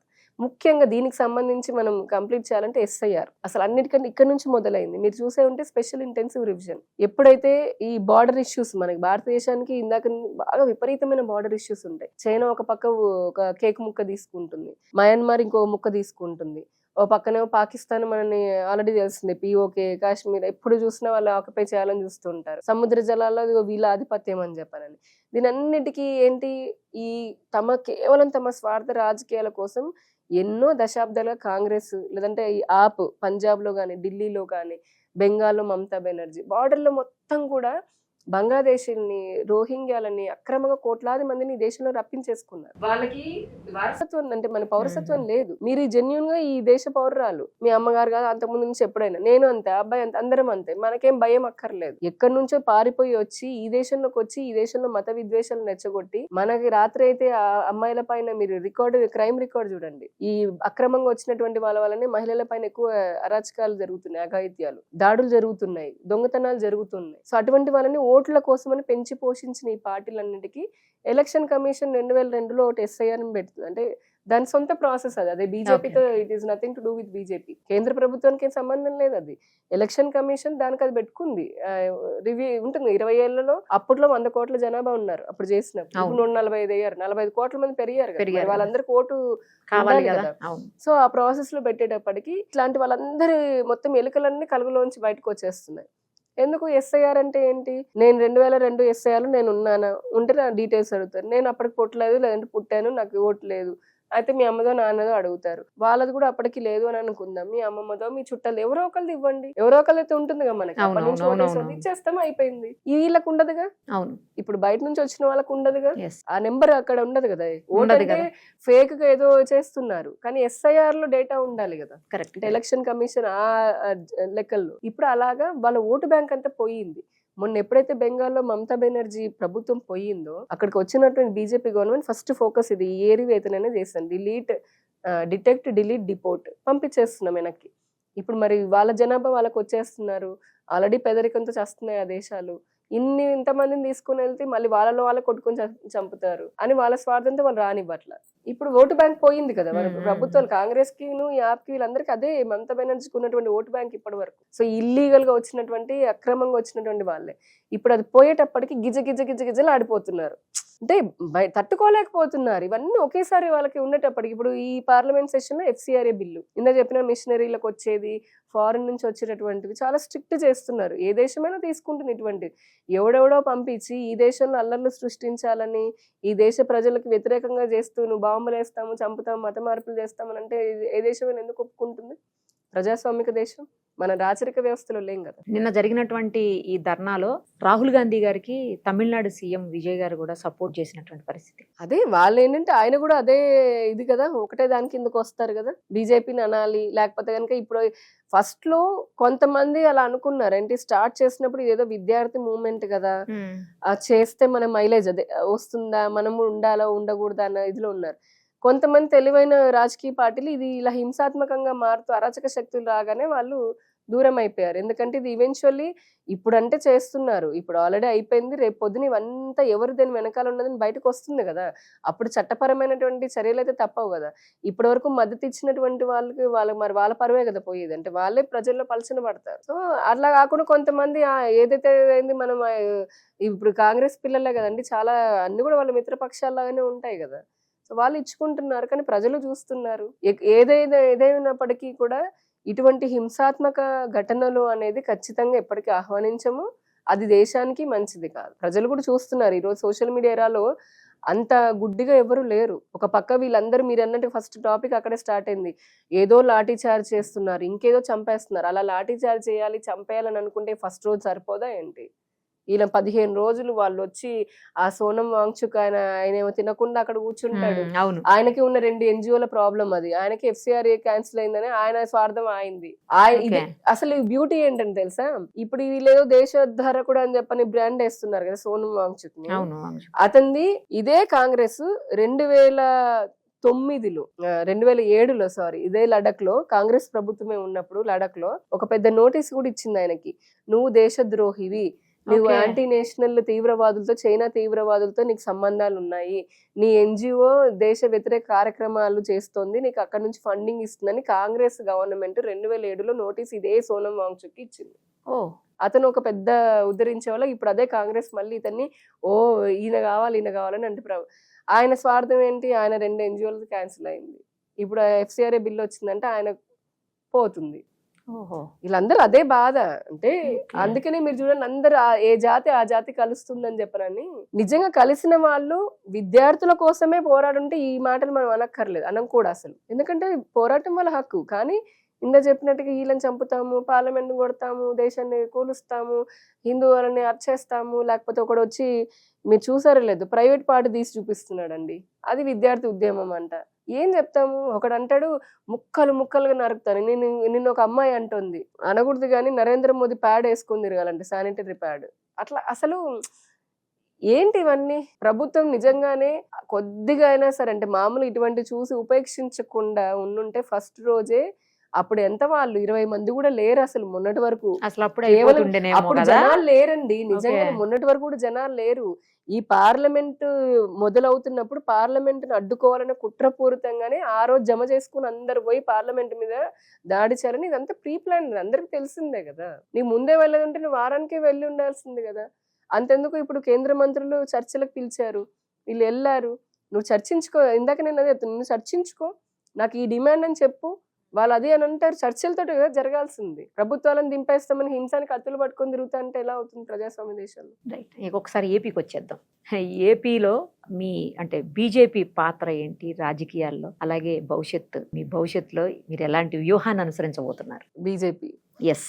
చాలా. సో ఇక్కడ దేశాన్ని ఇన్ని క్లిష్ట పరిస్థితుల మధ్యలో కూడా ఇందాక చెప్పినట్టుగా అన్ని రంగాల్లోనూ ఈ రోజున బాగా అభివృద్ధిలోకి తీసుకుని వెళ్తున్నాము. సబ్కా సాత్, సబ్కా వికాస్, సబ్కా విశ్వాస్, సబ్కా ప్రయాస్. అంత్యోదయ అంటే అందరి అభివృద్ధే మా నినాదం. అంత్యోదయ అంటే చిట్ట చివరి ప్రజల వరకు కూడా ప్రభుత్వ సంక్షేమ అభివృద్ధి పదాలు అందాలి. అది కేంద్రంలో ఉన్న జాతీయ పార్టీదైనా, రాష్ట్రంలో ఉన్న బీజేపీదైనా, ఏ రాష్ట్రాల్లో ఉన్న బీజేపీ అయినా ఒకటే మాట. సో ఆంధ్రప్రదేశ్కి వచ్చేటప్పటికి ఇప్పుడు 2 సంవత్సరాల నుంచి ఎన్డీఏ ప్రభుత్వంలో ఉన్నాం, భాగస్వామ్యంలాగా ఉన్నాం. కూటమి పార్టీలు, ఎన్డీఏ ప్రభుత్వం. సో ఎన్డీఏ ప్రభుత్వంలో మనం చూస్తే గడిచిన 2 సంవత్సరాలనే చూస్తే, 12 సంవత్సరాల్లో ఒక అనుకుంటే 2 సంవత్సరాలు చూస్తే దాదాపు 25 లక్షల కోట్ల రూపాయలు ప్రాజెక్టులు ఆంధ్రాకి రావడం జరిగింది. ఆన్ రికార్డ్ చెప్తున్నాను నేను. దాంట్లో నరేంద్ర మోదీ గారు ప్రారంభించినటువంటి 2 లక్షల కోట్ల రూపాయల హైడ్రోజన్ ప్లాంట్ అయితేనేమండి, ఎన్టీపీసీ వాళ్ళది, లేదంటే మనకి ఇక్కడ కర్నూలు రాయలసీమలో చూసుకుంటే కనుక defence first time drone city కానివ్వండి, సోలార్ కానివ్వండి, దేశంలోనే ఎక్కడ లేనటువంటి సెమీ కండక్టర్ది కానివ్వండి, లేకపోతే గనక మనకి ఇప్పుడు మొబైల్ మ్యానుఫ్యాక్చరింగ్ కానివ్వండి, డిఫెన్స్ ఇంకా కూడా చెప్పాలంటే డిఫెన్స్ ఈరోజు దేశంలో ఎగిరేటటువంటి అత్యంత 6th advanced technology, stealth technology ఉండే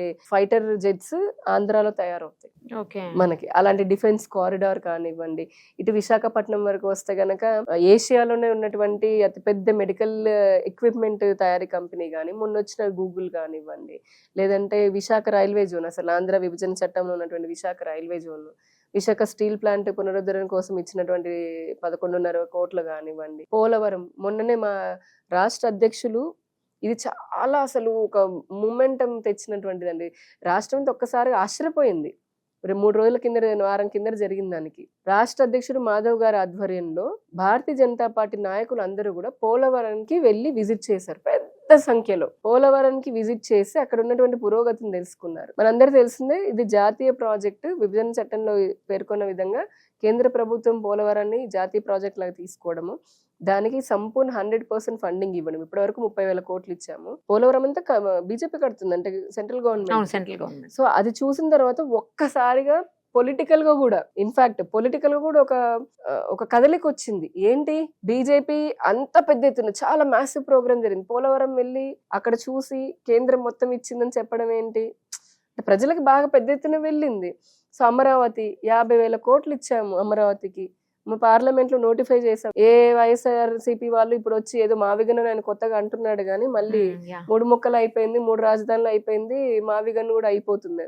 కానీ పార్లమెంట్ లో నోటిఫై చేసింది కేంద్ర ప్రభుత్వమే. దానికి సంబంధించి 50,000 కోట్లు, 30,000 కోట్లు డైరెక్ట్ గా ఇచ్చాము, 20,000 కోట్లు హడ్కో లాంటి దాని నుంచి సహాయం చేసాం అమరావతి కోసం అని చెప్పని. ప్రజల్లోకి వెళ్తోంది. అద్భుతమైనటువంటి మెట్రో రైళ్లు వస్తున్నాయి 1,20,000 కోట్లతోటి. నేషనల్ హైవేలు, ఓన్లీ ఆంధ్ర చెప్తున్నా నేను, 1,20,000 కోట్లతో హైవేలు ఉన్నాయి. ఈ రోజున 80,000 కోట్ల రైల్వే ప్రాజెక్టులు పూర్తయ్యాయి. 73 అమృత్ స్టేషన్లు, వందే భారత్ 3 తిరుగుతున్నాయి. బుల్లెట్ ట్రైన్లు ఇప్పుడు 3 రాబోతున్నాయి అమరావతి మీదుగా. బుల్లెట్ ట్రైన్స్ వస్తున్నాయి. గ్రామాల్లో గ్రామ సడక్ యోజన ద్వారా 7,000 కిలోమీటర్ల రోడ్లు వేసాము. అంతెందుకు, ప్రతి ఇంట్లో పెట్టే ఎల్ఈడి బల్బు దగ్గర నుంచి ఈ రోజున ప్రతి ఇంటికి వెళ్ళే రేషన్ వరకు కూడా కేంద్ర ప్రభుత్వం ఇస్తోంది. ఈ రోజున ఆంధ్రప్రదేశ్ లో పట్టణాల్లో, ఆంధ్రప్రదేశ్ ఏంటి దేశంలోనే పట్టణాల్లో గాని గ్రామాల్లో గాని ప్రతి ఇంట్లో భారతీయ జనతా పార్టీ ప్రభుత్వం, అక్కడ ఎన్డీఏ ప్రభుత్వం, బీజేపీ ప్రభుత్వం లబ్ధిదారుడు ఉన్నాడు. లేనటువంటి వాళ్ళు లేనే లేరు. అక్కడితో నాతో సహా నేను ప్రధానమంత్రి సుకన్య యోజన అని ఆడపిల్లలుంటే మన పోస్ట్ ఆఫీస్ లో సేవింగ్స్ పెడితే చక్రవడ్డీ ఇస్తున్నారు. సో నేను దాంట్లో జాయిన్ చేశాను. మా 2 పిల్లలకి నేను మన పోస్ట్ ఆఫీస్ లో చేశాను.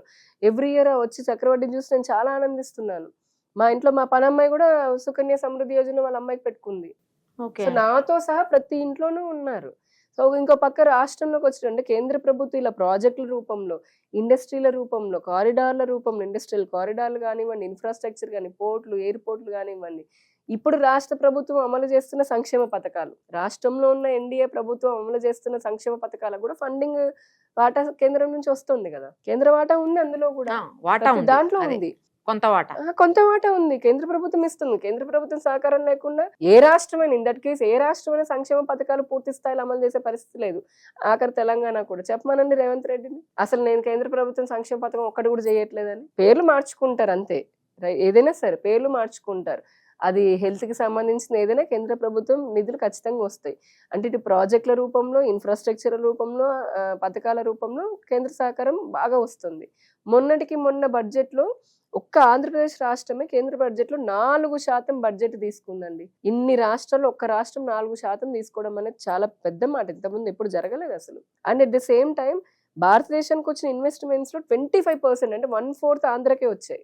ఇన్ని రాష్ట్రాలు ఉన్నాయి, ఒకే ఒక్క రాష్ట్రానికి పావు వంతు వచ్చేసింది. మిగిలిన రాష్ట్రాలన్నీ 300లో సరిపెట్టుకున్నాయి. అంత సహకారం కేంద్రం ఇస్తోంది. పక్క రాష్ట్రంలో పార్టీ పరంగా చూస్తే గనక అంటే ఇవన్నీ మేము ప్రజలకు తీసుకుని వెళ్తున్నాం. చాలా పెద్ద ఎత్తున బీజేపీ తీసుకుని వెళ్తుంది. ఈ సంవత్సర కాలంలో మాధవ్ గారు ఆయన అధ్యక్షతన సారథ్యం అని చెప్పని అన్ని జిల్లాలు తిరిగారు. స్ఫూర్తి అని చెప్పనని అనగారినటువంటి చేతి వృత్తుల జాతులు ఉంటాయి. మనకి డప్పు కొట్టుకునే వాళ్ళు, లేకపోతే కనుక ఇట్లా చాలా రకరకాల చెప్పులు కుట్టే వాళ్ళని, వాళ్ళందరికీ వాళ్ళలో ఉన్నటువంటి కళలని బలోపేతం చేస్తూ కేంద్ర ప్రభుత్వ పథకాలను దగ్గరగా చేస్తూ అసలు ముందు వాళ్ళ గౌరవాన్ని పెంచే విధంగా కార్యక్రమాలు చేశాం. అటల్ వాజ్పేయి గారిది, బిహారీ వాజ్పేయి గారిది అంటే విగ్రహ స్థాపన కానివ్వండి, లేదా యూత్ కోసం అని మ్యారథాన్లు కానివ్వండి, జనతా వారధి అని చెప్పని ఇది చాలా ప్రతిష్టాత్మకంగా బీజేపీ ఆంధ్రప్రదేశ్ లో వేస్తుంది. మిగతా పార్టీలు కూడా ఇన్ఫాక్ట్ ఇక్కడ నేను చెప్తున్నాను, ఎవరికైనా ఏమైనా ఇబ్బంది కలగనియండి కానీ మిగతా పార్టీలు కూడా దీన్ని చూసి ఆశ్చర్యపోతున్నాయి. పార్టీల కంటే జిల్లా కలెక్టర్లు ఆశ్చర్యపోతున్నారు, ఇంత మార్పు వస్తోంది బీజేపీ వల్ల అని. ఎందుకంటే ఏం చేస్తున్నాం, జనతా వారధి అనే ప్రోగ్రాం వల్ల ప్రతి వారంలో ఒక రోజు అన్నమాట. ఆ వారంలో రాష్ట్రం అంతా అన్ని జిల్లా కలెక్టరేట్ లో మేము ఒక మెమోరాండం ఇస్తున్నాం ఒక సమస్య పైన. ఒక ఫర్ ఎగ్జాంపుల్ మొన్న లేటెస్ట్ గా ఇచ్చింది ఏదైతే ఉందో శాండ్ మైనింగ్ కి సంబంధించి ఇచ్చాము. అంతకు ముందు ఎస్సీ ఎవరైతే ఉంటారో దళితులు అని చెప్పని అంటున్నాం, వాళ్ళకి ప్రభుత్వం నుంచి ఇన్ని యూనిట్లు కరెంట్ అనేది వస్తుంది, కానీ వాళ్ళది రేషన్ దాంట్లో ఉన్నది అని చెప్పనని రాష్ట్ర ప్రభుత్వం నుంచి వాళ్ళు కొంత కోల్పోతున్నారు చాలా మంది లబ్ధిదారులు, అంటే వేరే ఇంటిగ్రేషన్ వల్ల. కానీ బీజేపీ వాళ్ళ తరపు నిలబడింది. సో ఆ సమస్యని కలెక్టర్లకు ఇవ్వడం జరిగింది. అలానే ప్రజా సమస్యలకు సంబంధించి మొన్న అంతకు ముందు గిరిజనులు కానివ్వండి, హరిజనులు కానివ్వండి, సామాన్య పట్టణాల్లో ఉండే వాళ్ళు కానివ్వండి, ప్రతి వారము ఒక సమస్య తీసుకొని కలెక్టర్లకు ఇచ్చి చేయిస్తున్నాం, వాళ్ళతో ఫాలోఅప్ చేయించి, అంటే ప్రజల నుంచి ఆ సమస్యను. ఇది ప్రభుత్వం కూడా అంటే ప్రభుత్వ అధికారులు కూడా బాగా పెంచుకుంటున్నారు. మా పార్టీ పీపుల్ ఆ రోజున అక్కడ కలెక్టరేట్ లో ఉండి ఎంతో మంది సామాన్య ప్రజలు వస్తుంటారు అర్జీలు ఇవ్వడానికి. మీకు తెలిసిందే, గవర్నమెంట్ అధికారులు లోపల బిజీగా ఉంటారు చాలా మామూలుగా.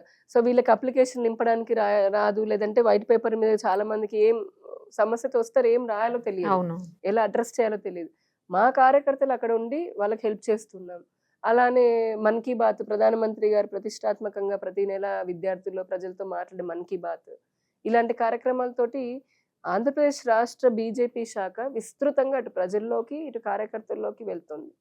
కేంద్ర పార్టీ కూడా చాలా ప్రశంసలు ఇస్తుంది ఆంధ్రప్రదేశ్ రాష్ట్ర పార్టీకి. అమరావతి వర్సెస్ మావిగన్, జగన్ గారి కామెంట్స్, మీ ఒపీనియన్ చెప్పండి. ప్రజలు తనని ఆదరించరు అని తెలిసిన తర్వాత, అంటే అది వాళ్ళ నోటి దూల, వాళ్ళ భాషలోనే చెప్పాలి అంటే వాళ్ళ నాయకులకు ఉన్నటువంటి నోటి దూల వల్ల, లేదు నాయకుడికి ఇష్టమైనటువంటి ఆలోచన ఏమో ఎంత ఎక్కువ బూతులు తిడుతూ ఉండాలి అవతల వాళ్ళని అని, ఆయనే పెంచి పోషించినటువంటి అరాచకత్వం ఆయన లీడర్ల ద్వారా. అంటే వారు పాలించినటువంటి 5 సంవత్సరాల్లో మనందరికి తెలిసింది, ఆంధ్రప్రదేశ్ భూ కబ్జాలో నెంబర్ 1, డ్రగ్స్ లో నెంబర్ 1, ల్యాండ్ మైనింగ్ లో నెంబర్ 1, శాండ్ మైనింగ్ లో నెంబర్ 1, ఆడవాళ్ళ అఘాయిత్యాలో నెంబర్ 1, దోచుకోవడంలో నెంబర్ 1, దాచుకోవడంలో నెంబర్ 1, ఇంకా అక్రమంగా సామాన్య ప్రజల్ని సోషల్ మీడియాలో పోస్టులు పెడితే జైళ్లలో పెట్టేటటువంటి దాంట్లో నెంబర్ 1, గుళ్ళు 200 పైగా గుళ్ళని ధ్వంసం చేసినటువంటి దానిలో నెంబర్ 1.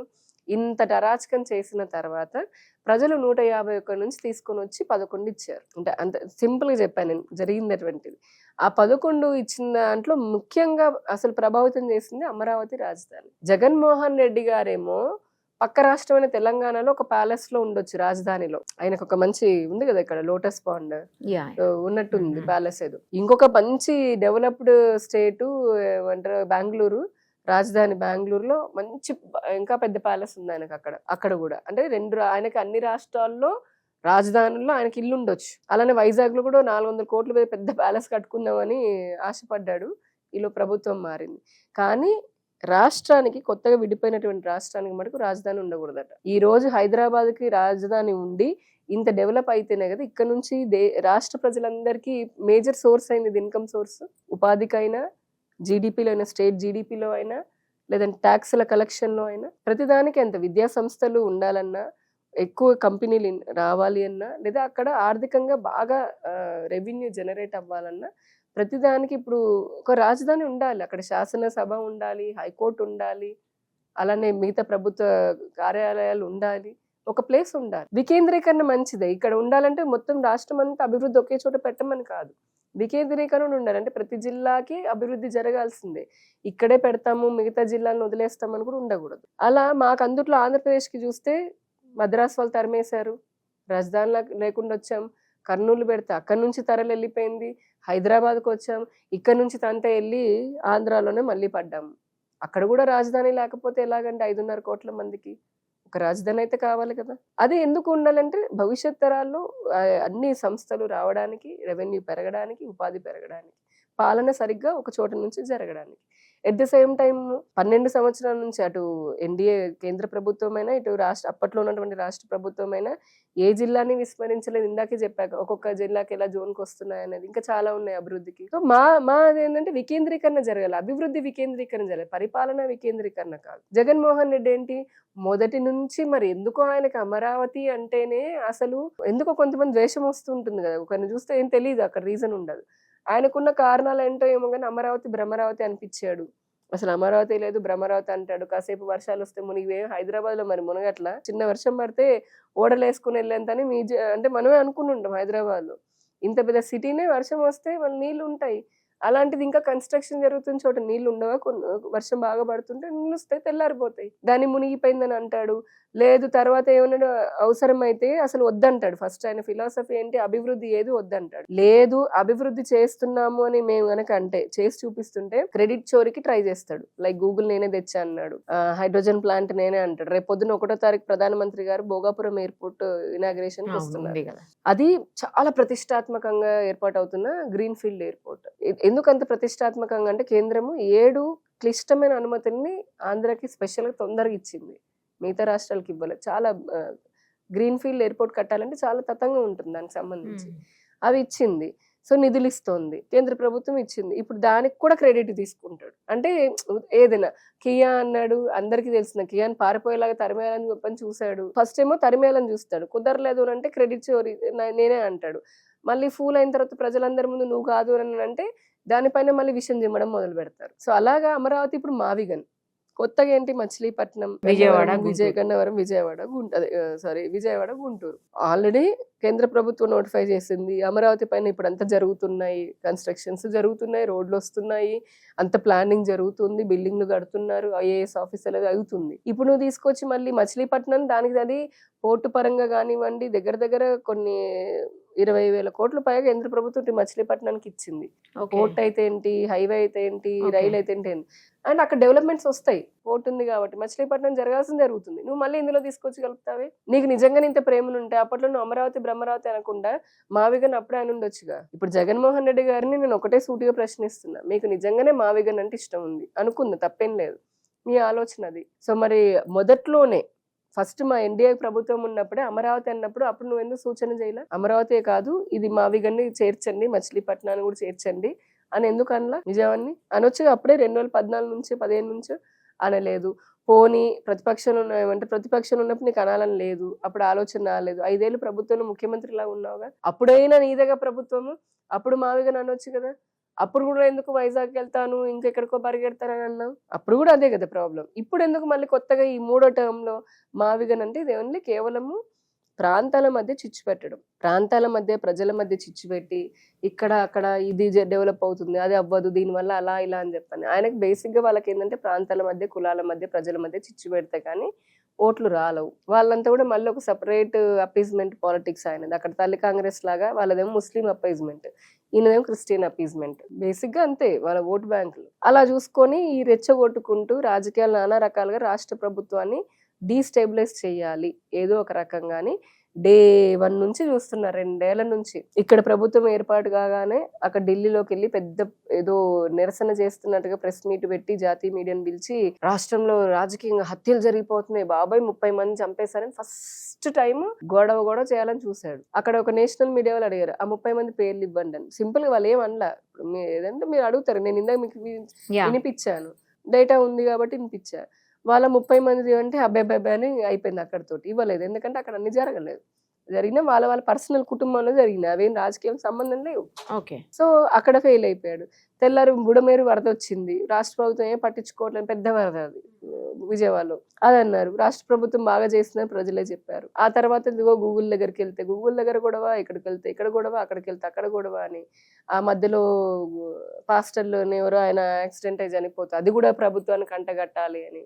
ఇప్పుడు ఈ కొత్తగా జోసెఫ్ అతని ఇష్యూ మీకు తెలిసే ఉంటుంది కదా, జోసెఫ్ అనే అతన్ని.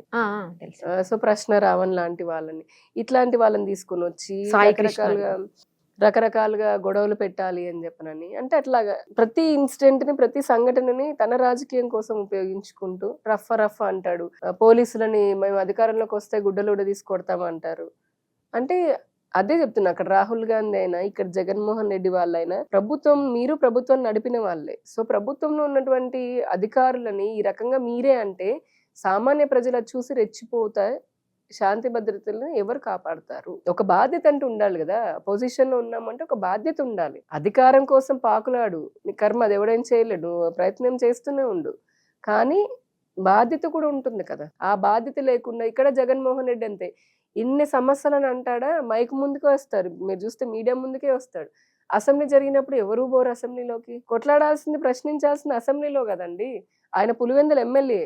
నీ నియోజకవర్గానికి సంబంధించిన క్వశ్చన్స్ అయినా సమస్యలైనా వెళ్ళి నువ్వు అసెంబ్లీలో కదా అడగాల్సింది. అక్కడ ఇందాక చెప్పినట్టుగా రాహుల్ గాంధీ కూడా పార్లమెంట్ లోపలికి వెళ్ళాడు. ఏ బిల్లు పెట్టినాయండి, ప్రతి పార్లమెంట్ సెషన్ ముందు చూడండి ఇదే రక్కస్, ఇలానే గొడవ పెడతారు, బయటకు వస్తారు వాకౌట్ చేసి. అంటే కూర్చునేది లేదు, దానిపైన మాట్లాడేది లేదు, చర్చించేది లేదు, బిల్లుల పైన సామరస్యంగా తీసుకుని వెళ్ళి ముందు తీసుకెళ్లేది లేదు. బిల్లులు ప్రవేశపెడుతున్నా బయటకు వారిపోయి రావడం, మళ్ళీ బయటకు వచ్చి మీడియా ముందు నేను సింహాన్ని, నేను గర్జిస్తున్నాను అని అంటారు. ఇద్దరంతే. మీరు చూడండి, ఇద్దరిని ఇప్పుడు నేను చెప్పిన యాంగిల్లో ఎలా పక్కన ఉంచుకోండి. అది దౌర్భాగ్యం. మాకు అటు దేశంలో ఉన్నది, ఇటు రాష్ట్రంలో ఉన్న దౌర్భాగ్యం. ఏం చేస్తాం మరి? మేమేం అడగొద్దు అని అట్లా. ఖచ్చితంగా క్వశ్చన్ చెయ్యండి. మీరు పార్టీలో ఉంది అందుకే కదా, వేరే రాజకీయ పార్టీలో ఉంది అందుకే కదా. రండి, సలహాలు ఇవ్వండి, సూచనలు ఇవ్వండి. అసెంబ్లీలో కొట్లాడు కదా, నువ్వు ప్రశ్నించు. అడుగుతున్నాం నిన్ను, అసెంబ్లీకి రా అని అడుగుతున్నాం. నీ ఛాలెంజ్ అయితే అసెంబ్లీలో చెయ్యవయ్యా బాబు, అక్కడ చెయ్యడు. మళ్ళీ ఎవ్వరు పోరు. ఏదో స్పీకర్ నేను అటెండెన్స్ అయ్యాను లేదంటే నీది రద్దు అయిపోతుంది అంటే ఒక రోజు వెళ్ళి గంట ఉండి వస్తాడు. మళ్ళీ అది కూడా గంట కూడా ఉండడు, నిమిషం ఉండి వస్తాడు.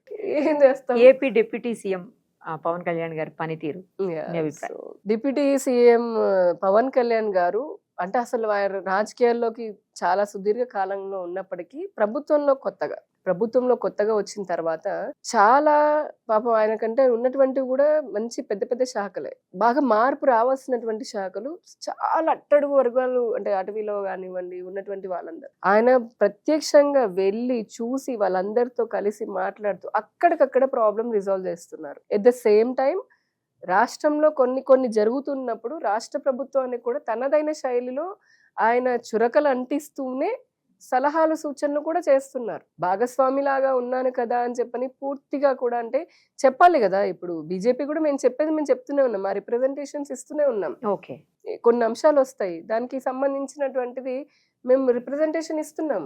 ప్రభుత్వం ఏం చేస్తుందని పక్కన పెడితే మా వైపు నుంచి మేమైతే ఇస్తూనే ఉన్నాము.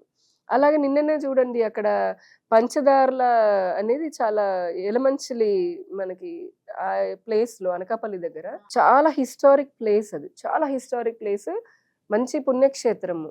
అండ్ అక్కడ మైనింగ్ కి అక్రమంగా ఇచ్చిన దానికంటే బాగా తవ్వేస్తున్నారని చెప్పని పెద్ద ఎత్తున సోషల్ మీడియాలో వచ్చింది. వాస్తవంగానే జరుగుతున్నట్టుందని ఆ మైనింగ్ కి నిన్న పవన్ కళ్యాణ్ గారు ఆర్డర్లు ఇచ్చారు, గవర్నమెంట్ కి చెప్పారు మొత్తం క్యాన్సిల్ చేసి పడేయండి అని, మీరు రిపోర్ట్ తీసుకొని రండి అని, అవసరమైతే వాళ్ళకి జరిమానా వేయండి అని. లేటెస్ట్ ఉదాహరణ ఇస్తున్నారు.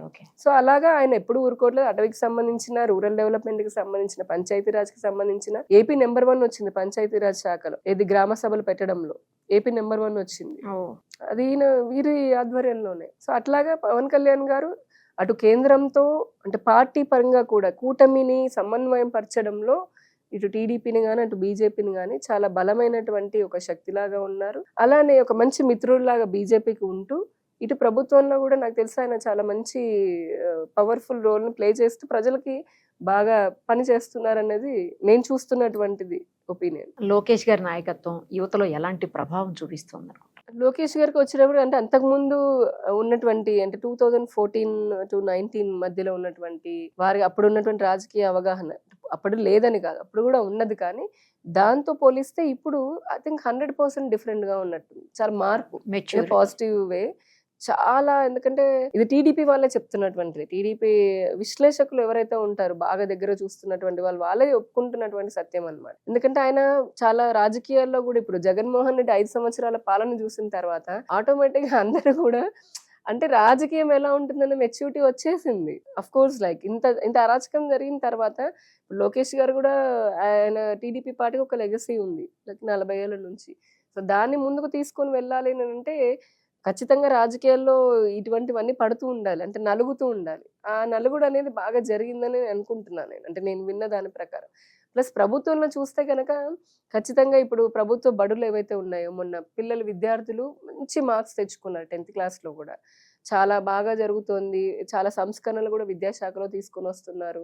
ఐ థింక్ పేరెంట్స్ అండ్ పిల్లలు కూడా చాలా హ్యాపీగా ఉన్నారని మనం చూస్తున్నాము. దాని రిజల్ట్స్ కూడా మనకు కనపడుతున్నాయి. ఇక జత్వానీ కేసులో సిఐడి తాజాగా వేసినటువంటి ఛార్జ్ షీట్, ఆవిడ కేసుకి సంబంధించి అప్పుడున్నటువంటి ప్రభుత్వము అంటే వారి స్వార్థం కోసం అనుకోండి, లేకపోతే కనుక రకరకాల కారణాలు, రాజకీయ కారణాలు, ఏదో ఒక రకంగా అప్పుడు కొన్ని ఛార్జ్ షీట్లు వేయడం జరిగింది. ఆవిడ ఇచ్చిన కంప్లైంట్ అనుకోండి, 2 డిఫరెంట్ కేసెస్ లాగా చూస్తే కనుక మనం, అది ఆవిడ ఒకటి ఇచ్చింది, వైసీపీ నుంచి కూడా ఇంకొకటి ఇవ్వడం జరిగింది విజయవాడ అతను. సో దీనికి సంబంధించి తర్వాత జరిగింది. ఇప్పుడు మొన్న సిఐడి వాళ్ళు అందులో ఒక కేసులో వాళ్ళు మళ్ళీ దర్యాప్తు మరింతగా చేయడము, ఆవిడకి సంబంధించిన తల్లిదండ్రులు కానీ కుటుంబానికి సంబంధం ఏమీ లేదు అన్నట్టుగా చెప్పడము, అలానే మిగతాది ఐపీఎస్ లకి సంబంధించి కూడా ఇంకా దర్యాప్తు జరుగుతుంది. అంటే ఎవరైతే సస్పెన్షన్ లో ఉన్నారో వాళ్ళకి సంబంధించి కూడా ఇంకా సిఐడి దర్యాప్తు జరుగుతూనే ఉంది. అవంతా పూర్తిగా అంత పూర్తయి బయటకు వస్తే గానీ మనం ఏం చెప్పలేం. ఏదేమైనప్పటికీ నాకు తెలిసినంత మటుకు ఇక్కడ అందరూ విక్టిమ్ కార్డు ప్లే చేశారు, అందరూ కూడా స్మార్ట్ గా ఎవరి పాత్ర వాళ్ళు పోషించారని అనుకుంటున్నాను. దానికి రాజకీయాలు కూడా తోడైనాయి. పూర్తిగా సిఐడి దర్యాప్తు పూర్తయి అసలు వాస్తవాలు ఏంటి అని బయటకు వస్తే గానీ దీని గురించి ఇంకా ఫర్దర్ గా ఏం మాట్లాడడానికి అంటే ఏం లేదు. సాయి కృష్ణ ఇష్యూ కూడా అంటే 2 థింగ్స్ అండి ఇక్కడ. ఒకటి మనం చూస్తే గనక అతను ఖచ్చితంగా మాదక ద్రవ్యాలకు అలవాటు పడినటువంటి వాడు, రౌడీ షీటరు, కేసెస్ ఉన్నాయి చాలా అతని పైన ఉన్నాయి. స్పాయిల్డ్ కిడ్ అంటే చెప్పాలంటే ఇంకా బాగా చెప్పాలంటే, అయినప్పటికీ కూడా ప్రభుత్వము సరే అతన్ని అరెస్ట్ చేసిన విధానం కానీ, అంటే ప్రభుత్వం కాదు, ఆ CI Nagaraju, station CI Nagaraju అని ఉన్నారు ఆయన, అంటే మనకున్నటువంటి రిపోర్ట్లు పోలీసులు చేసిన దాని ప్రకారమే చెప్తున్నాను నేను. ఆయన అరెస్ట్ అంటే వాళ్ళ టీం కానీ అరెస్ట్ చేసినటువంటి విధానము, లేదంటే అతన్ని హెరాస్ చేసినటువంటి విధానము, లేదా అతని మరణానికి కారణమైనటువంటి విధానము ఖచ్చితంగా ఇది అప్రోప్రియేట్ కాదు. అంటే చట్టానికి ఇప్పుడు మనం ఇంతలాగా చేతుల్లోకి తీసుకోవాల్సినటువంటి అవసరం లేదు. మరి అక్కడ ఉన్నటువంటి కారణాలు అంతర్గతంగా ఏం కారణాలు ఏదైతే తెలియదు, కానీ ఏది ఏమైనప్పటికీ అలానే ఇతనేం పూర్తిగా ఏదో అంటే ఇతను సమాజంలో నిజంగా ఇబ్బంది కలిగించే విధంగానే ఉన్నాడు. ఎట్ ద సేమ్ టైం అలానే అతని మరణాన్ని ఈ విధంగా ఉండాల్సినటువంటి అవసరం కూడా లేదు. అంటే చట్టాన్ని ఆ సిఐ నాగరాజు విపరీతంగా చేతుల్లోకి తీసుకున్నాడు అనేది మనం చూసాం. అంతలాగా కూడా అవసరం లేదు. ఖచ్చితంగా చట్టపరంగా చట్టానికి లోబడి ఎవరైనా చర్యలు తీసుకుంటే శిక్ష పడేలాగా చేస్తే సరిపోయేది కదా. అలా కాకుండా ఇప్పుడు ఇలాగా అలానే ఇట్లా జరిగినంత మాత్రాన అతను రౌడీ షీటర్ కాకుండా పోడు. 2 యాంగిల్స్, అతను ఎంత చెడ్డవాడు అయినప్పటికీ కూడా, ఏ కారణంతో ఏమున్నప్పటికీ చట్టానికి లోబడి శిక్ష పడి ఉంటే ఇంకోలాగా ఉండేదేమో. అంటే అది జరగాల్సిన విధానం అది, కానీ జరిగింది ఇది. దీన్ని రాజకీయంగా చాలా మంది ఉపయోగించుకొని కాపు, ఇక్కడ ఏంటంటే ఇద్దరు కాపులే, సాయి కృష్ణ అండ్ సిఐ నాగరాజు. అక్కడ ఏదో మధ్యలో జగన్మోహన్ రెడ్డి వైసీపీ మళ్ళీ ఇక్కడ కూడా ఏదో లాభపడదాము అని చెప్పని కూడా చాలా వాళ్ళు జిమ్మిక్లో ట్రై చేశారు. But anyway I think case అది వాళ్ళు దర్యాప్తు చేశారు, ఆయన రిమాండ్ కూడా పంపించినట్టున్నారు. అవును. So police they are doing their duty now. చట్టం రావణ విషయంలో మరి ఉపా చట్టం పెట్టాల్సినంత అవసరం ఉందా అని చెప్పేసి కొంతమంది మాట్లాడినటువంటి పరిస్థితులు ఉన్నాయి. మీరేం సమాధానం చెప్తారు దీనికి? ఉపా చట్టము ఎందుకు పెడతారు, లేదంటే ఆ జోసెఫ్ ఎవరైతే ఉన్నారో అతను రావణని పెట్టుకున్నాడు. ఆ రావణ్కి తెలియదేమో రావణాసుడు శివుడికి అతిపెద్ద భక్తుడు, ఇతను హిందూ వ్యతిరేకి. సో అందుకని ఇతను ఏమనుకున్నాడు, మేమందరం జై శ్రీరామ్ అంటాం కాబట్టి హిందువులము, ఆ హిందువులకి రాముడికి అపోనెంట్ ఎవరు, రావణుడు కదా. అందుకని ఇతను అపోనెంట్ గా రావణని పెట్టుకున్నాడు అతను. అంటే వ్యతిరేకంగా, ఓ హిందువులకు వ్యతిరేకంగా పెట్టుకున్నాను అనుకున్నాడు. కానీ అతనికి తెలియాల్సిన విషయం ఏంటంటే రావణుడు గొప్ప శివభక్తుడు. ఆ శివతాండవ స్తోత్రం రాసింది రావణాసుడే, శివుడికి అత్యంత భక్తుడు కూడా ఆయనే.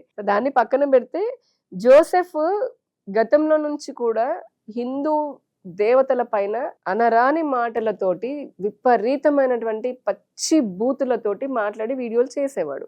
అప్పట్లోనే హిందువులు అందరూ ఖండించడం జరిగింది, హిందూ సంఘాలు ఖండిస్తూనే ఉన్నాయి, ఏదో ఒకటి కేసులు పెడుతూనే ఉన్నాయి. సరే అంటే ఇక్కడ వీళ్ళేమంటారు, అందుకే ప్రశ్న అని పెట్టుకున్నాడు. ప్రశ్నించడం తప్ప అని అన్నట్టుగా ఒక యాంగిలే తీసుకొస్తారు వీళ్ళందరూ.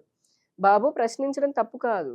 ఇక్కడ రాజ్యాంగం ఇచ్చిన భావ ప్రకటన స్వేచ్ఛ ఆర్టికల్ అని చెప్తూ వాళ్ళు ఏదైతే చూపిస్తున్నారో ఆ ఆర్టికల్లో నీకు ఇచ్చినటువంటి భావ ప్రకటన స్వేచ్ఛ, వాక్ స్వాతంత్రం అంటే ఏంటి? నేను ఒక పౌరుడిలాగా నాకేదైనా ఇబ్బంది వస్తే, నాకు చెప్పినట్టుగా నాకేదైనా కష్టం కలిగితే ప్రభుత్వం నుంచి నాకు అందాల్సిన పథకాలు అందకపోతే, లేదంటే నాకు రావాల్సినది ఉంటే దాన్ని ప్రశ్నించవచ్చు. You can definitely question the government, or నువ్వు ఎమ్మెల్యేని నిలదీ అంటే ఎలక్టెడ్ పీపుల్ ని, or you can question the collector, or system ని క్వశ్చన్ చేయొచ్చు ఇనే అప్రోప్రియేట్ వేలో. ప్రశ్న, నాకు ఇది జరిగింది నష్టం అని. అంతేగాని భావ ప్రకటన స్వేచ్ఛ అని చెప్పని, వాక్ స్వాతంత్రం అని చెప్పనని, నాకు నోరుందిగా అందులో నాలుగు ఉంది కదా అని చెప్పని కోట్లాది మంది విశ్వసించేటటువంటి హిందూ దేవతలు నేను అంటూ ఉంటాను, అది నా భావ ప్రకటన స్వేచ్ఛ అని అంటే, ఏ హిందువులు మాకు లేదా భావ ప్రకటన స్వేచ్ఛ? ఈ రాజ్యాంగం మాకు హక్కులు కల్పించలేదా? నీకే ఇచ్చిందా హక్కు? అసలు నువ్వెవడు మా హిందూ దేవతలు అనడానికి? నీకేం పని? నీకు హిందుత్వం నచ్చలేదు, నిన్ను ఎవడు బతిలాడాడు? నేను పూజలు చేయమని బతిలాడేమా? నిన్ను గుళ్ళకి రమ్మని బతిలాడేమా? మిగతా వాళ్ళ నీ క్రిస్టియానిటీ, నువ్వు ఆచరించే క్రిస్టియానిటీ లానే బుక్కులు పట్టుకొని అంటారు, బైబుల్లు పట్టుకొని బస్ స్టాండ్ లోను, రైల్వే స్టేషన్ లోను, ఆసుపత్రిలో వెళ్ళి మతం మారండి అని ఇంటింటికి పోయి చెప్పారు ఎవరైనా హిందువులు? చెప్పారా? ఇప్పటివరకు ఎక్కడైనా ఒక సంఘటన నేను చూసారా? దేశం మొత్తంలో ఇన్ని వందల సంవత్సరాల్లో ఏ హిందువుల బస్ స్టాండ్ దగ్గర పోయి మతం మారని అంటాడు ఎవరినైనా? ఎప్పుడు హిందుత్వం అలా అనదు. నచ్చినటువంటి, ఎందుకంటే రాజ్యాంగం కల్పించినటువంటి హక్కు ఏంటి? మతం నీ వ్యక్తిగత స్వేచ్ఛ. నీకు నచ్చింది ఒక మతం, నీ మతంలోనే ఉండు. లేదు నీకు ఇంకొక మతం నచ్చింది, నువ్వు ఆ మతంలోకి ఆచరణ చెయ్యి. కానీ ఆ మతాన్ని ఆచరిస్తాను అని చెప్పని అంటూనే నాకు ఆ మతానికి లేనటువంటి రాజ్యాంగ రిజర్వేషన్ కూడా రావాలి అని అంటే అది తప్పు. మళ్ళీ ఇక్కడ అదే విషయంలో దళిత క్రైస్తవులని తీసుకొని వచ్చాడు అతను. సో ఇక్కడ 3 ఇష్యూలు జోసెఫ్ కి సంబంధించి. ఒకటి, హిందూ దేవతలని టార్గెట్ చేస్తూ పదే పచ్చి బూతులు తిట్టడం నువ్వెవడివి? నీకేం హక్కు? నీకు నచ్చితే అసలు నువ్వు హిందువు అయితే హిందువులో ఉండు, హిందువులాగా ఉండు. లేదు నీకు నచ్చింది క్రిస్టియానిటీ, చేసుకోపో. ఎవడొద్దన్నాడు? నేను ఆపానా? ఎవడాపాడు? ఎవడు ఆపలేదు. నీకేం నోటి దురద? నాకు యూట్యూబ్ ఛానల్ ఉంది కదా అని నేను మా దేవతలు అంటే, మాకు లేవో కోట్లాది మంది మనోభావాలు. మేము ఇన్ని లక్షల సంవత్సరాల నుంచి, యుగాల నుంచి నమ్ముతూ వస్తున్నటువంటి మా దేవుళ్ళని అనడానికి నువ్వెవడు? నీకేం హక్కు ఉంది? అది నీకు రాజ్యాంగం కల్పించలా. ఇది ఫ్యాషన్ అయిపోయింది అందరికి. వాక్ స్వాతంత్రం పేరుతో ఆ CJPలో కూడా అదే జరిగింది. సీతారాములు అనేది ఏంటి? నువ్వు నీటి పేరుతోటి నీకెవడిచ్చాడా హక్కు? నా మనోభావాలు ఉంటాయి, రాజ్యాంగం నా మనోభావాలకు కూడా కొంత హక్కు ఇచ్చింది. నేను కూడా నీలాగా మనిషినే కదా, ఇది ఇక్కడ పుట్టిన దాన్నే కదా, నాకుంటాయి. నువ్వెవడో అనడానికి? నీకు నచ్చింది నువ్వు ఆచరించుకో, అదే చెప్పాను సార్. అది అయిపోయింది, కేసులు వస్తున్నాయి. అయిపోయిన తర్వాత ఈ జడాశ్రావణని ఈ మధ్య కొత్తగా, అసలు మీరు చూసే ఉంటారు, ఎక్కడి నుంచో మొదలుపెట్టి ఒక ఎజెండా తోటి ఏదో రాజకీయాల్లో చేసేద్దామని. సరే, ఎవడు వ్యక్తిగతం వాడిది, మనకెందుకు, ఏదైతే అవనీయండి. ఈ జడాశ్రవను దళిత క్రైస్తవుల సభ అని పెట్టాడు. రాజ్యాంగంలో ఉంటే దళితులు ఉంటారు, లేదా క్రైస్తవులు ఉంటారు, క్రైస్తవులు ముస్లింలు ఉంటారు మామూలు రిలీజియస్ పరంగా. రాజ్యాంగంలో అంబేద్కర్ తో సహా మిగతా రాజ్యాంగ నిర్మాతలు రిజర్వేషన్ సిస్టమ్ ని చాలా ఆలోచించి అప్పట్లో ఉన్నటువంటి సామాజిక పరిస్థితులని వెనుకబడిన చూసి దానికి తగ్గట్టుగా రిజర్వేషన్ ఇచ్చారు. అది మతం ప్రాతిపదికన ఇవ్వాల. మీరు చూస్తే హిందూకి రిజర్వేషన్ లేదు ఎక్కడ. అవును, అదే కదా బాధ, హిందూకి లేదు. కానీ కాంగ్రెస్ పాలిత రాష్ట్రాల్లో ముస్లింలకని మత ఆధారంగా ఇచ్చుకుంటారు వాళ్ళు, మైనారిటీ అపీజ్మెంట్, ఓట్ల కోసం అని. అసలు రాజ్యాంగంలో మతం ఆధారంగా లేనే లేదు, మన కాన్స్టిట్యూషన్ లో లేదు. ఓకే, కేవలము కులంలో కొంతవరకు SC ST BCలు అలాగే ఇచ్చారు రిజర్వేషన్. అది కూడా వాళ్ళు అప్పట్లో వాళ్ళ సామాజిక పరిస్థితిని బట్టి. ఓకే, సో ఇందులో దళిత క్రైస్తవుడు అంటే అసలు ఆ పదం లేదు. సుప్రీంకోర్టు కూడా కుదరదని చెప్పింది. ఎందుకు? దళితుడు అనేది ఒక కాస్ట్ కి సంబంధించింది, దానికి రాజ్యాంగ హక్కులు ఉన్నాయి, అంటే రిజర్వేషన్ ఉంది. క్రైస్తవుడు అనేది ఒక మతం ఆచరించేటటువంటిది, దానికి రిజర్వేషన్లు ఏమి ఉండవు. క్రైస్తవుడికి వాళ్ళు BCలోకి వస్తారు, కానీ BCలోకి ఉండేటటువంటి రిజర్వేషన్ ఉంటుంది. మళ్ళీ అందరు BCలో అయినా వాళ్ళకి వస్తుంది బేసిక్ గా. సో ఇందులో BC వాడు వెళ్ళిపోయి అంటారు, SC వాడు వెళ్ళిపోయి నేను క్రిస్టియన్ లాగా మారిపోతాను అంటాడు. మీకు అర్థమవుతుంది కదా? ఇప్పుడు నేనున్నాను, ఫర్ ఎగ్జాంపుల్ నేను ఒక దళితుల్ని, నేను క్రిస్టియానిటీలోకి మారిపోవాలని అనుకుంటున్నాను. మామూలుగా నా స్వేచ్ఛ వద్దనట్లేదు. కానీ నేను మారిన తర్వాత నాకు బీసీ రిజర్వేషన్ కాదు, మతం మారిన తర్వాత కూడా నేను బీసీ అయినప్పటికీ కూడా నేను బీసీ లాగా చూడకు, నాకు ఎస్సీ రిజర్వేషన్ ఇయ్యే, నేను రాజ్యాంగం అడిగితే ఎలా కుదురుతుంది? అలాగా వీళ్ళు దళిత క్రైస్తవులని రెండింటిని తీసుకొని వచ్చి ఇప్పుడు ఇలా నేను అడిగాను అనుకోండి, నాకు వచ్చింది అనుకోండి, అసలైన దళితుడికి ఒక వాటా పోయిందిగా. నేను వాళ్ళకే ఇస్తున్నారు కదా, వాళ్ళకి పోయింది కదా. అంటే బీసీలు వచ్చి ఎస్సీలో తీసేసుకుంటున్నారు కదా. ఎట్ ద సేమ్ టైమ్ ఇస్లాం లోకి మారిన వాళ్ళు ఉన్నారు అనుకుందాం కొంతమంది, లేదా వేరే వాళ్ళు ఉంటారు, వాళ్ళు కనుక క్రిస్టియన్ లాగా మారితే, ఇప్పుడు సమ్ అప్పర్ కాస్ట్ అనుకుందాం, అప్పర్ కాస్ట్ వాళ్ళు క్రిస్టియానిటీలోకి మారారు అనుకుందాం, వాళ్ళు బీసీలు అయిపోతారు ఆటోమేటిక్ గా. అంటే అంటే అవ్వాలని వీళ్ళు అనుకుంటున్నారు, మతం ప్రకారమే క్రిస్టియన్ లాగా వాళ్ళు ఒరిజినల్ గా మారితే అవుతారు. సో రిజర్వేషన్ పోయినట్టుగా ఒరిజినల్ హిందూ బీసీకి అక్కడ అంతే కదా. రాజ్యాంగంలో ఆర్టికల్స్ లో చాలా స్పష్టంగా చెప్పింది, ఎస్సీ ఎస్టీ లేదంటే బీసీ వీళ్ళలో ఎవరు ఏ మతం అంటే ఎట్లా మారితే వాళ్ళకి ఆల్రెడీ ఎగ్జిస్టింగ్ రిజర్వేషన్ ఉంటాయి, ఎవరికి రావు అని చెప్పింది. ఆ వ్యవస్థని డిస్టర్బ్ చేయాలని వీళ్ళొక కుట్ర, పెద్ద కుట్ర జరుగుతుంది ఆంధ్రప్రదేశ్ లో. ఇదంతా కూడా క్రిస్టియానిటీని అలానే రిజర్వేషన్లని ఒక మ్యానిపులేట్ చేసి ఓటు బ్యాంక్ రాజకీయాల కోసం అని చెప్పని జరుగుతుంది. కానీ మేము బీజేపీ చాలా స్పష్టంగా చెప్పాము, మళ్ళీ చెప్తున్నాం. దీనికి సంబంధించి బీజేపీ ఒక రౌండ్ టేబుల్ కాన్ఫరెన్స్ కూడా మొన్న విజయవాడలో ఏర్పాటు చేసింది. మేము ఒకటే మాట చెప్తున్నాం, రాజ్యాంగాన్ని పరిరక్షించాల్సినటువంటి బాధ్యత మా పైన ఉంది. రాజ్యాంగ విలువల్ని గౌరవించే party BJP. At the same time దళితులకి రావాల్సినటువంటిది, బీసీలకి రావాల్సినటువంటిది, ఎస్టీలకి రావాల్సినటువంటి హక్కులని వేరే వాళ్ళు మతం మారిపోయినటువంటి వాళ్ళు మేము తీసేసుకుంటాము, ఆ వాటాను తీసుకుంటాము అంటే బీజేపీ ఎట్టి పరిస్థితుల్లో ఒప్పుకోదు. దళిత క్రిస్టియన్ల పేర్లతో కానీ, లేదంటే ఇస్లాంలోకి మతం మారిపోయాము, మాకు ముస్లిం రిజర్వేషన్లు ఇవ్వండి అని చెప్పనని ఏదైనా సరే, అంటే ఉన్న రిజర్వేషన్ వ్యవస్థని మార్చాలని చెప్పని ఎవరు ప్రయత్నం చేసినా దాన్ని బీజేపీ వ్యతిరేకిస్తుంది. దళిత క్రిస్టియన్ అనే పదమే లేదు, అటువంటి రిజర్వేషన్ కొత్తగా వీళ్ళకి రావడానికి ఎట్టి పరిస్థితుల్లోనూ బీజేపీ ఎందుకు అనంటే, బీజేపీకి ఎందుకు ఒప్పుకోవట్లేదు అంటే అసలైనటువంటి దళితులు, అసలైనటువంటి బీసీలు, అసలైనటువంటి ఎస్టీలు వాళ్ళు నష్టపోతారు, అందులో ఉన్నటువంటి హిందువులు కూడా నష్టపోతారు. సో రాజ్యాంగాన్ని కాపాడాల్సినటువంటి బాధ్యత మా పైన ఉంది కాబట్టి మేము చాలా క్లియర్ స్టాండ్ తీసుకున్నాం. అతను ఆ దళిత జలాశ్రవణ పెట్టినటువంటి దళిత క్రైస్తవ సభకి వెళ్ళాడు. ఇక్కడే మొదలవుతుందండి మొత్తం స్టోరీ అంతా.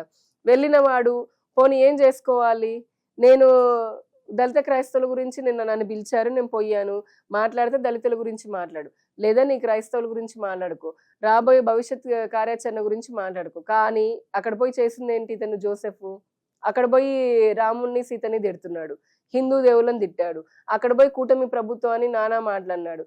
ఇదే కాకుండా డిప్యూటీ సీఎం ఆయన పవన్ కళ్యాణ్ గారిని, ఆయన కుటుంబ సభ్యుల్ని నానా బూతులు తిట్టాడు. నువ్వు వెళ్ళిన స్టేజ్ ఏంటి, నువ్వు మాట్లాడాల్సిందేంటి, నీకు వీటన్నిటితో ఏంటి పని? సో అది రెండోది. అక్కడ కేసులు పెట్టారు, మరి పవన్ కళ్యాణ్ గారి అంటే డిప్యూటీ సీఎం ఆయన అభిమానులు ఉంటారు పెట్టారు.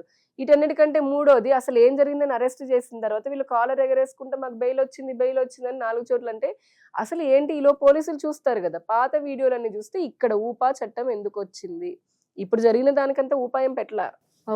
వీటిలకి ఊపాకేం సంబంధం లేదు. కానీ అతని ఫోన్ ని చూసిన తర్వాత, అతని వీడియోలు చూసిన తర్వాత పోలీసులు అతను గతంలో మావోయిస్టులని గ్లోరిఫై చేస్తూ, ఎవరైతే ఇప్పుడు పెద్ద పెద్ద వాంటెడ్ హిడ్మా, చనిపోయినటువంటి హిడ్మా మావోయిస్టులు కానీ తీవ్రవాదులతో సంబంధాలు ఉన్నటువంటి వాళ్ళని అలాగే ఇప్పుడు తీవ్రవాదులు, మనకి బాంబు బ్లాస్టులు జరిగే దేశంలో అటువంటి తీవ్రవాదులని వాళ్ళ పైన పదే గతంలో కూడా చాలా వీడియోలు చేసుకుంటూ వచ్చాడు అతను. ఏమని, తీవ్రవాదులకి మానవ హక్కులు ఉండవా, అసలు వాళ్ళ సిద్ధాంతమే మంచిది, మావోయిస్టు నక్సలైట్ల సిద్ధాంతం మంచిది, ప్రభుత్వాలన్నీ వ్యతిరేకంగా చేస్తున్నాయని చెప్పని మాట్లాడడం మొదలుపెట్టాడు. ఇంకా చాలా మాట్లాడాడు. ఇంకోటి ఏంటి, భారతదేశం అంటే నాకు గౌరవం లేదు, ఈ దేశం అంటే నాకు ఇష్టం లేదు, గౌరవం లేదు, ఈ దేశం పైన భక్తి లేదు, ఇటువంటివన్నీ ఊపా చట్టం కిందకు వస్తాయి. అంటే ఈ దేశంలో పుట్టినటువంటి పౌరుడు దేశాన్ని, ఇక్కడ ప్రభుత్వాన్ని అన్నట్లు దేశం పట్ల వ్యతిరేకతను చూస్తూ దేశ వ్యతిరేక శక్తులైనటువంటి మావోయిస్టులు కానీ, నక్సలైట్లు కానీ, తీవ్రవాదులు కానీ వీళ్ళకి మానవతా హక్కుల గురించి వాళ్ళకి సింపతి చూపించుకుంటూ, నాకు పాకిస్తాన్ నచ్చింది అంటే మన శత్రు దేశాల గురించి అని మాట్లాడితే, ఊపా అంటేనే చట్ట వ్యతిరేక కార్యకలాపాల నిరోధక చట్టం, అది అన్లాఫుల్ థింగ్ అని. అందుకని దానిపైన పెట్టారు. ఆ వీటిల కోసం పెట్టలా, అతను ప్రశ్నిస్తే పెట్టలా, తీవ్రవాదులకు మద్దతు తెలుపుతూ ఉన్నాడు. తీవ్రవాద అంటే యువతని ఆ విధానంగా అతను చాలా మంది అతని వీడియోల ద్వారా యువతని తీవ్రవాదం వైపు ప్రభావితం చేస్తున్నాడు. నక్సలిజం వైపు ప్రభావితం చేస్తున్నాడు, మావోయిజం వైపు. అందుకని చెప్పని ఉప చట్టం పెట్టారు అతని పైన. అప్పటి వరకు బాగా చంకలు గుద్దుకొని వెనకేసుకొచ్చినటువంటి ఈ జరాశ్రవణ్, అంతెందుకు ఆ కార్యక్రమం పెట్టిన జరాశ్రవణే ఈ ఊపా చట్టం పెట్టేటప్పటికి ఎక్కడ దొంగలు అక్కడ గప్చుప్ అయిపోయి మాకేం సంబంధం లేదు అని వీడియో డిలీట్ చేసుకొని కూర్చున్నారు. సో అలా ఉంటే ఇవాళ నీచమైనటువంటి ఆ గంజాయి మొక్క జర్నలిజం అనేది, అందరిని అనట్లేదు, నిజంగా జర్నలిజంలో ప్రాణాలు పోగొట్టుకున్నటువంటి వాళ్ళు ఎంతో మంది ఉన్నారు పాపం. ఈ రోజుకి కూడా ప్రజల కోసం అని త్యాగం చేస్తున్నటువంటి జర్నలిస్టులు ఉన్నారు. వాళ్ళందరికీ కూడా నిజంగా నమస్కారాలు అందిస్తున్నాయి. కేవలం డబ్బు కోసం అని చెప్పనని, ఫండింగ్ కోసం అనో, లేకపోతే ఇంకొక వ్యతిరేకమైన ఎజెండాను పెట్టుకొని జర్నలిజం ముసుగులో ఇటువంటి అరాచకమైనటువంటి ప్రజల, ముఖ్యంగా యువత మైండ్ ని స్పాయిల్ చేస్తున్నటువంటి జర్నలిస్టులకు సంబంధించి కొన్ని ఉన్నాయి, కొన్ని యూట్యూబ్ ఛానల్ తో అలాంటి వాళ్ళు, లేదంటే సెలబ్రిటీలు అయినటువంటి ప్రకాష్ రాజులు కానివ్వండి, ఇంకా చాలా మంది ఉన్నారు. వీళ్ళందరి సింపుల్ ఎజెండా ఒకటే, భారతదేశంలో ప్రభుత్వాన్ని అస్థిరపరచాలి, భారతదేశ యువతలో దేశ వ్యతిరేక ఆలోచనలు రేకెత్తించాలి, హింసాత్మకమైనటువంటి ఆలోచనలు ప్రేరేపణ చేయాలి, హిందూ ధర్మానికి వ్యతిరేకంగా మాట్లాడాలి, ప్రపంచ దేశాల ముందు భారతదేశం పరువు తీయాలి. దానికి వాళ్ళకు ఒక లీడర్ ఉన్నాడు, రాహుల్ గాంధీ. ఆయన ప్రపంచ దేశాలన్నీ తిరుగుతాడు, వెళ్ళి భారతదేశం గురించి ఉమ్మేసి వస్తూ ఉంటాడు. ఇప్పుడు ఆ దేశాలందరూ అతన్ని క్వశ్చన్ చేయడం మొదలు పెట్టేటప్పటికి మళ్ళీ సైలెంట్ గా వస్తున్నాడు. ఎందుకు ఇట్లాంటి అంటే కన్న తల్లినే ఇప్పుడు దూషించేటటువంటి వాళ్ళు, తిన్న కంచెలను ఉమ్మేటటువంటి అంటాం కదా మనం, అటువంటి జాతి అన్నమాట ఇది. సో ఆ జోసెఫ్ అనేదానికి సంబంధించి ప్రశ్న రావడానికి ఇది జరిగింది. ఫైనల్లీ ఒక్కటి చెప్పండి, మీకు కూడా పాపం ఫ్లైట్ టైం అయిపోతుంది, ఒక 2 minutes కంప్లీట్ చేసేద్దాం. ఇప్పుడు లేటెస్ట్గా చూసాము, తమిళనాడులో విజయ్ గారు సినీ జీవితం నుంచి రాజకీయాల్లోకి వచ్చినారు. తర్వాత ఇక్కడ కూడా త్వరలో అల్లు అర్జున్ గారు వస్తున్నారని, ఎన్టీ రామారావు గారు వస్తున్నారని, అదే జూనియర్ ఎన్టీఆర్ గారు వస్తున్నారని, తర్వాత త్వరలో ధనుష్ గారు కూడా వస్తున్నారని చెప్పేసి వినిపిస్తుంది. వీటన్నింటి మీద మీ కామెంట్ ఏంటి? ఇంత స్పెక్యులేషన్స్ గురించి నేనైతే మాట్లాడడానికి ఏమీ లేదు, కానీ నేను ఒకటే చెప్పదలుచుకున్నాను, ఏదైనా సరే ఒక కన్స్ట్రక్టివ్ రాజకీయాలు అంటే ప్రజాస్వామికంగా ఉంటేనే. ఇప్పుడు కాలం మారింది, సోషల్ మీడియా తనంతో యువత అంటే కొత్త ఓటర్లు చాలా మంది వచ్చారు. ఒకప్పటిలాగా రాజకీయాలు నిజంగా అంతలాగా లేవు, అంటే రాజకీయాలు మారాయి. అప్పట్లో రాజకీయ సమస్యల్ని, ప్రభుత్వాలని, పార్టీలని ఇంకో కోణంలో చూసేవాళ్ళు ప్రజలు. ఇప్పుడు ఏంటంటే వాళ్ళకి ఏం వస్తుందా, ఏం పథకాలు వస్తాయా, ఏం ఉచితాలు వస్తాయా, లేకపోతే కనుక ఇంకోట మనకు నచ్చిన నాయకుడు వస్తున్నాడా, అది సినీ వాళ్ళు కానివ్వండి, క్రికెట్, అంటే వాళ్ళకి నచ్చిన విధంగా యువత ఒక రకమైనటువంటి, ఇంకొక రకమైనటువంటి యువత ఏంటి, వాళ్ళకి డెవలప్మెంట్ కావాలి, లేదంటే వాళ్ళకి సుస్థిరమైనటువంటి ఆపర్చునిటీస్ కావాలి, ఫ్యూచర్ ఆపర్చునిటీస్ బాగుండాలి, వాళ్ళ కెరియర్ బాగుండాలి, వాళ్ళ ఇన్ఫ్రాస్ట్రక్చర్ బాగుండాలనే ఆలోచనతో ఉంటున్నారు. సో దీని ప్రకారం ఇప్పుడు తమిళనాడులో కూడా ఎన్నో ఐ థింక్ దశాబ్దాల నుంచి పెరియార్ వాదంతో అటు అసలు నిజంగా చెప్పాలి తమిళ వాళ్ళ ఆత్మస్థైర్యాన్ని దెబ్బతీస్తూ వచ్చింది డిఎంకే. అంటే మొత్తం వాళ్ళని ఒక రకంగా తయారు చేసి పెట్టింది, అవినీతిలో కూరుకుపోయి ఎటువంటి డెవలప్మెంట్ లేకుండా. సో అక్కడ యువత విజయ్ని ఎన్నుకున్నారు. మరి అతను కూడా ఆ యువతకి తగ్గట్టుగా పరిపాలన చేస్తూ ఉంటే ముందుకు వెళ్తారు. ఇప్పుడు అన్నామలై గారిని తీసుకోండి, తమిళనాడు, అదే తమిళనాడు మొన్నటి వరకు బీజేపీలో ఉన్నారు, ఆయన బయటకు వచ్చేసారు. ఎందుకంటే ఆయనకు ఒక ఆలోచన ఉంది, ఓకే నేను తమిళనాడు ప్రజలను అర్థం చేసుకున్నారు, యువతను అర్థం చేసుకున్నారు, నేను ఈ రకంగా చేస్తే యువతకి మరింత ఆసరాగా. తమిళనాడు ఒకప్పుడు ఘన చరిత్ర కలిగింది, అటు ఆధ్యాత్మికంగా అయినా, అభివృద్ధిలో అయినా. మీరు చూడండి అక్కడ ఆర్కిటెక్చర్ చూడండి, లేదంటే వాళ్ళు నౌకాయానం అంటే సముద్ర వ్యాపారం చూడండి, తమిళనాడు ఎంత గర్వకారణంగా ఉండేది, దేశానికి గర్వకారణంగా ఉండేది చూస్తే, భాషకి కానీ సంస్కృతంలో కానీ. సో అటువంటిది తర్వాత ఈ రాజకీయాలకి ఇటువంటి డిఎంకే లాంటి పార్టీల వల్ల, పెరియార్ వాదానికి అనుకోండి, చాలా అవినీతిలో కూరుకుపోతూ వచ్చింది. ఇప్పుడు కొత్త ఆశల వైపు చూస్తున్నారు. అలాగే ఇక్కడ తెలంగాణ అంటారా, మీరు ఇందాక చెప్పారు కొంతమంది హీరోల పేర్లు. సో వాళ్ళు మరి వాళ్ళ అభిమానులు కోరితే వాళ్ళు రావచ్చు. గతంలో కూడా కొంతమంది వచ్చారు, పార్టీలు పెట్టారు, కొంతమంది నిలబడగలిగారు, నిలబడలేకపోయారు. ఏదేమైనప్పటికీ కేవలము అంటే ఆ పాల మీద పొంగులాగా, అంటే ఫస్ట్ పొంగులాగా ఉండొచ్చు, కానీ ఇది ఒక పెద్ద ముళ్ళ కిరీటం. ప్రభుత్వాన్ని ఏర్పాటు చేయడం, లేదంటే రాజకీయాలు ఉండడం, పార్టీలాగా అనేది నిజంగా చాలా కష్టమైనటువంటి పని. దానికి అంత పూర్తి స్థాయిలో కమిట్మెంట్ ఉండి, నిజంగా ప్రజలు ఆదరించే రీతిలో ప్రజల అర్థం చేసుకుంటూ వారి సమస్యలను ముందుకెళ్ళిన వాళ్ళు ఎవరైనా సక్సెస్ సాధిస్తారేమో. ఎవరైనా మంచి చేస్తుంటే వాళ్ళని ఆహ్వానిస్తాం, అంతే, ఎవరైనా ఆహ్వానిస్తారు, మంచి చేయాలి. అంటే అరాచకవాదాలు లేకపోతే మళ్ళీ ఇంకో రకంగా ఉంటే ప్రజలే వాళ్ళకి బుద్ధి చెప్తారు. ఆంధ్రాలో చూసారు మీరు. రైట్ అండి, థ్యాంక్ యూ సో మచ్. మళ్ళీ మీరు వచ్చినప్పుడు తప్పకుండా చెప్పండి, ఈ టైం సరిపోలేదు, ఇంకా చేద్దాం మళ్ళీ. Thank you so much. Thank you.